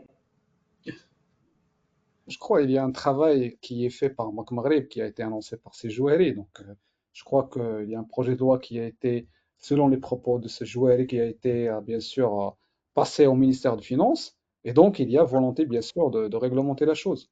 Je crois qu'on va débloquer la situation. Il reste juste de savoir les détails de la chose une fois prête. Abdelila Arat, sur l'écosystème FinTech, quel est le regard aujourd'hui? Comment vous suivez ça du côté de Banque Al Maghrib? Alors, en fait, pour revenir à l'objectif de licorne, effectivement, c'est un objectif qui est extrêmement challengeant. On ne parle pas quand même d'un objectif qui est facilement réalisable, ça demande énormément d'investissement, d'efforts. C'est un objectif qui est très conséquent, mais c'est pas carrément impossible. Sur l'autre point, en fait, de développement de crypto, alors aujourd'hui, ce qui était vraiment extrêmement attendu, c'est le cadre légal. Aujourd'hui, le pas a été franchi par rapport à une loi qui est finalisée. L'effort qui est mis aujourd'hui, c'est sur le texte d'application qui est en cours d'élaboration. Les textes d'application des dispositions légales prévues par cette loi sont en cours de préparation, carrément de finalisation, entre Banque Al Maghrib, les autres parties prenantes, le ministère des Finances, le secrétaire général du gouvernement. Donc, c'est quelque chose qui est vraiment aujourd'hui en voie de finalisation. Si ce cadre-là, légal, réglementaire, est quasiment finalisé et mis en place, je pense qu'il y aura véritablement un coup d'accélération par rapport aux cryptos dans les années à venir. Il y a vraiment un avenir qui est très prometteur par rapport à cela. Peut-être une dernière question sur la DeFi, justement. Alors, il y en avait beaucoup, mais il y avait quand même pas mal de questions sur le relationnel. Alors, je ne sais pas si je vais réussir à trouver. Il y avait une question de Halima, notamment sur la DeFi. Comment le Maroc peut trouver sa place en matière de DeFi? Peut-être votre regard à tous les trois. Quelle place on peut imaginer pour la DeFi et comment cette DeFi peut venir s'installer ici, soit VS contre, soit avec le système classique. Là, vous avez entendu tout à l'heure en partie. Je vais vous donner la parole, mais peut-être Moustapha Ali, vous avez un élément de réponse ou un regard que vous voulez partager sur. J'ai Voilà. pas d'élément de réponse particulier sur le sujet, hein, mais comme là je l'ai évoqué tout à l'heure. En fait, là aussi c'est un sujet qui est sur la table, qui est en réflexion, et j'espère que les mois à venir vont nous apporter quelques je dirais bonnes nouvelles qui va permettre à la DeFi de se concrétiser. Voilà. Badr Belhaj, et puis on donnera la parole également à Je Abdelila crois Arat. quelle place le Maroc pourra, on peut prendre c'est-à-dire des pays similaires. On peut prendre les Émirats Arabes Unis qui sont en train de faire un travail splendide. C'est-à-dire, oui, on n'est pas au même niveau, etc., mais c'est-à-dire l'audace. Actuellement, c'est un hub mondial, non pas juste régional de tout ce qui est DeFi, de tout ce qui est crypto. Bien sûr, eux, ils ont une vision un peu bold et un peu qui est grande, mais le Maroc peut s'inspirer au moins, c'est-à-dire de voir l'impact de l'arrivée de la DeFi comme une activité économique ou financière dans un pays comme les Émirats Arabes Unis, comme la Suisse, comme Singapour, etc. C'est-à-dire de faire un travail d'inspiration de ces gens-là, parce que on a vu partout dans le monde que ces pays-là qui essaient de trouver de mettre en place un cadre favorable, d'attirer ces industries, ne le font pas pour le fun, mais c'est vraiment un travail qui a un retour qui est très important, surtout en termes d'investissement, comme j'ai dit, c'est-à-dire un petit projet crypto DeFi, il fait tourner des milliards de dollars. C'est un tout petit projet. C'est-à-dire, c'est pas. Et même une grande entreprise dans l'économie classique, il ne peut pas tourner le même. C'est-à-dire, n'a pas la même capitalisation. Ce que je veux dire, que c'est un monde avec des ratios de capitalisation qui sont tout à fait décorrélés de la réalité économique qu'on connaît. C'est-à-dire, tu mets un environnement DeFi dans ton pays, tu peux héberger rapidement des projets qui font tourner des milliards de dollars, et bien sûr, à toi de trouver la formule comment en tirer profit. Mais ce que je veux dire, c'est une économie qui ne demande pas un grand investissement, mais qui peut nous fournir un grand retour. Abdelila Arat, on regarde ça de près du côté de Banque Al Maghrib. Alors en fait, aujourd'hui, si on se pose la question par rapport à l'état de la DeFi et de son adoption actuelle au Maroc, cette faible activité qui est constatée aujourd'hui, qui est liée à un certain nombre de motifs et de raisons, principalement le manque de réglementation, d'infrastructures, de sensibilisation, etc. Bien qu'on observe sur certains fronts un recours à certaines plateformes peer-to-peer, même si elles ne sont pas réglementées, ça dénote d'un intérêt latent quand même pour des transactions directes. Mais les opportunités, on est tous d'accord qu'il y a énormément d'opportunités potentielles pour le Maroc.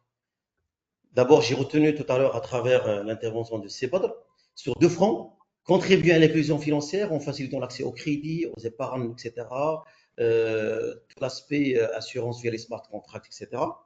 Mais il y a aussi un autre volet extrêmement important qui est le financement des TPME, en proposant des solutions alternatives au financement par voie classique, en réduisant les coûts des transactions et d'intermédiation.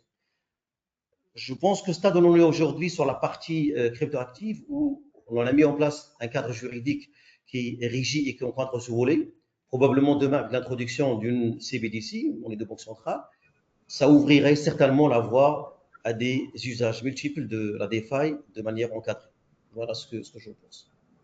Merci beaucoup. Bon, en tout cas, on voit que la finance bouge et que on a toujours cette adaptation ici au Maroc de regarder de près ce qui se passe à l'international pour ensuite mieux s'en imprégner et accélérer à notre manière. Merci beaucoup, messieurs. Abdelillah Arrat, encore merci d'avoir accepté notre invitation ce soir pour ce webinaire de la Bridgecham. Je rappelle que vous êtes responsable de la surveillance des plateformes et opérateurs des services financiers digitaux au sein de Banque Al Maghrib. À très bientôt. Merci à vous. À très bientôt. Mustapha Lahli, merci beaucoup également. Je rappelle que vous êtes directeur exécutif du Morocco FinTech Center. Merci Benoît et merci à la Chambre britannique de commerce pour cette invitation et à très bientôt. Merci à vous, bonne soirée. Badr Belhaj également, merci beaucoup. Je rappelle que vous êtes cofondateur et CTO de MChain. Au plaisir également, à bientôt. Un plaisir partagé, merci. À la prochaine, Inch'Allah. Et on salue également Ouda Boukar qui était avec nous, qui était responsable data group au sein de Bank of Africa. Merci à tous d'avoir été présents. Merci également à nos partenaires. On se retrouve très bientôt pour un prochain webinaire de la Bridgecham. Bonne soirée à toutes et à tous. Bonne soirée. Au revoir. Au revoir. Bonne soirée.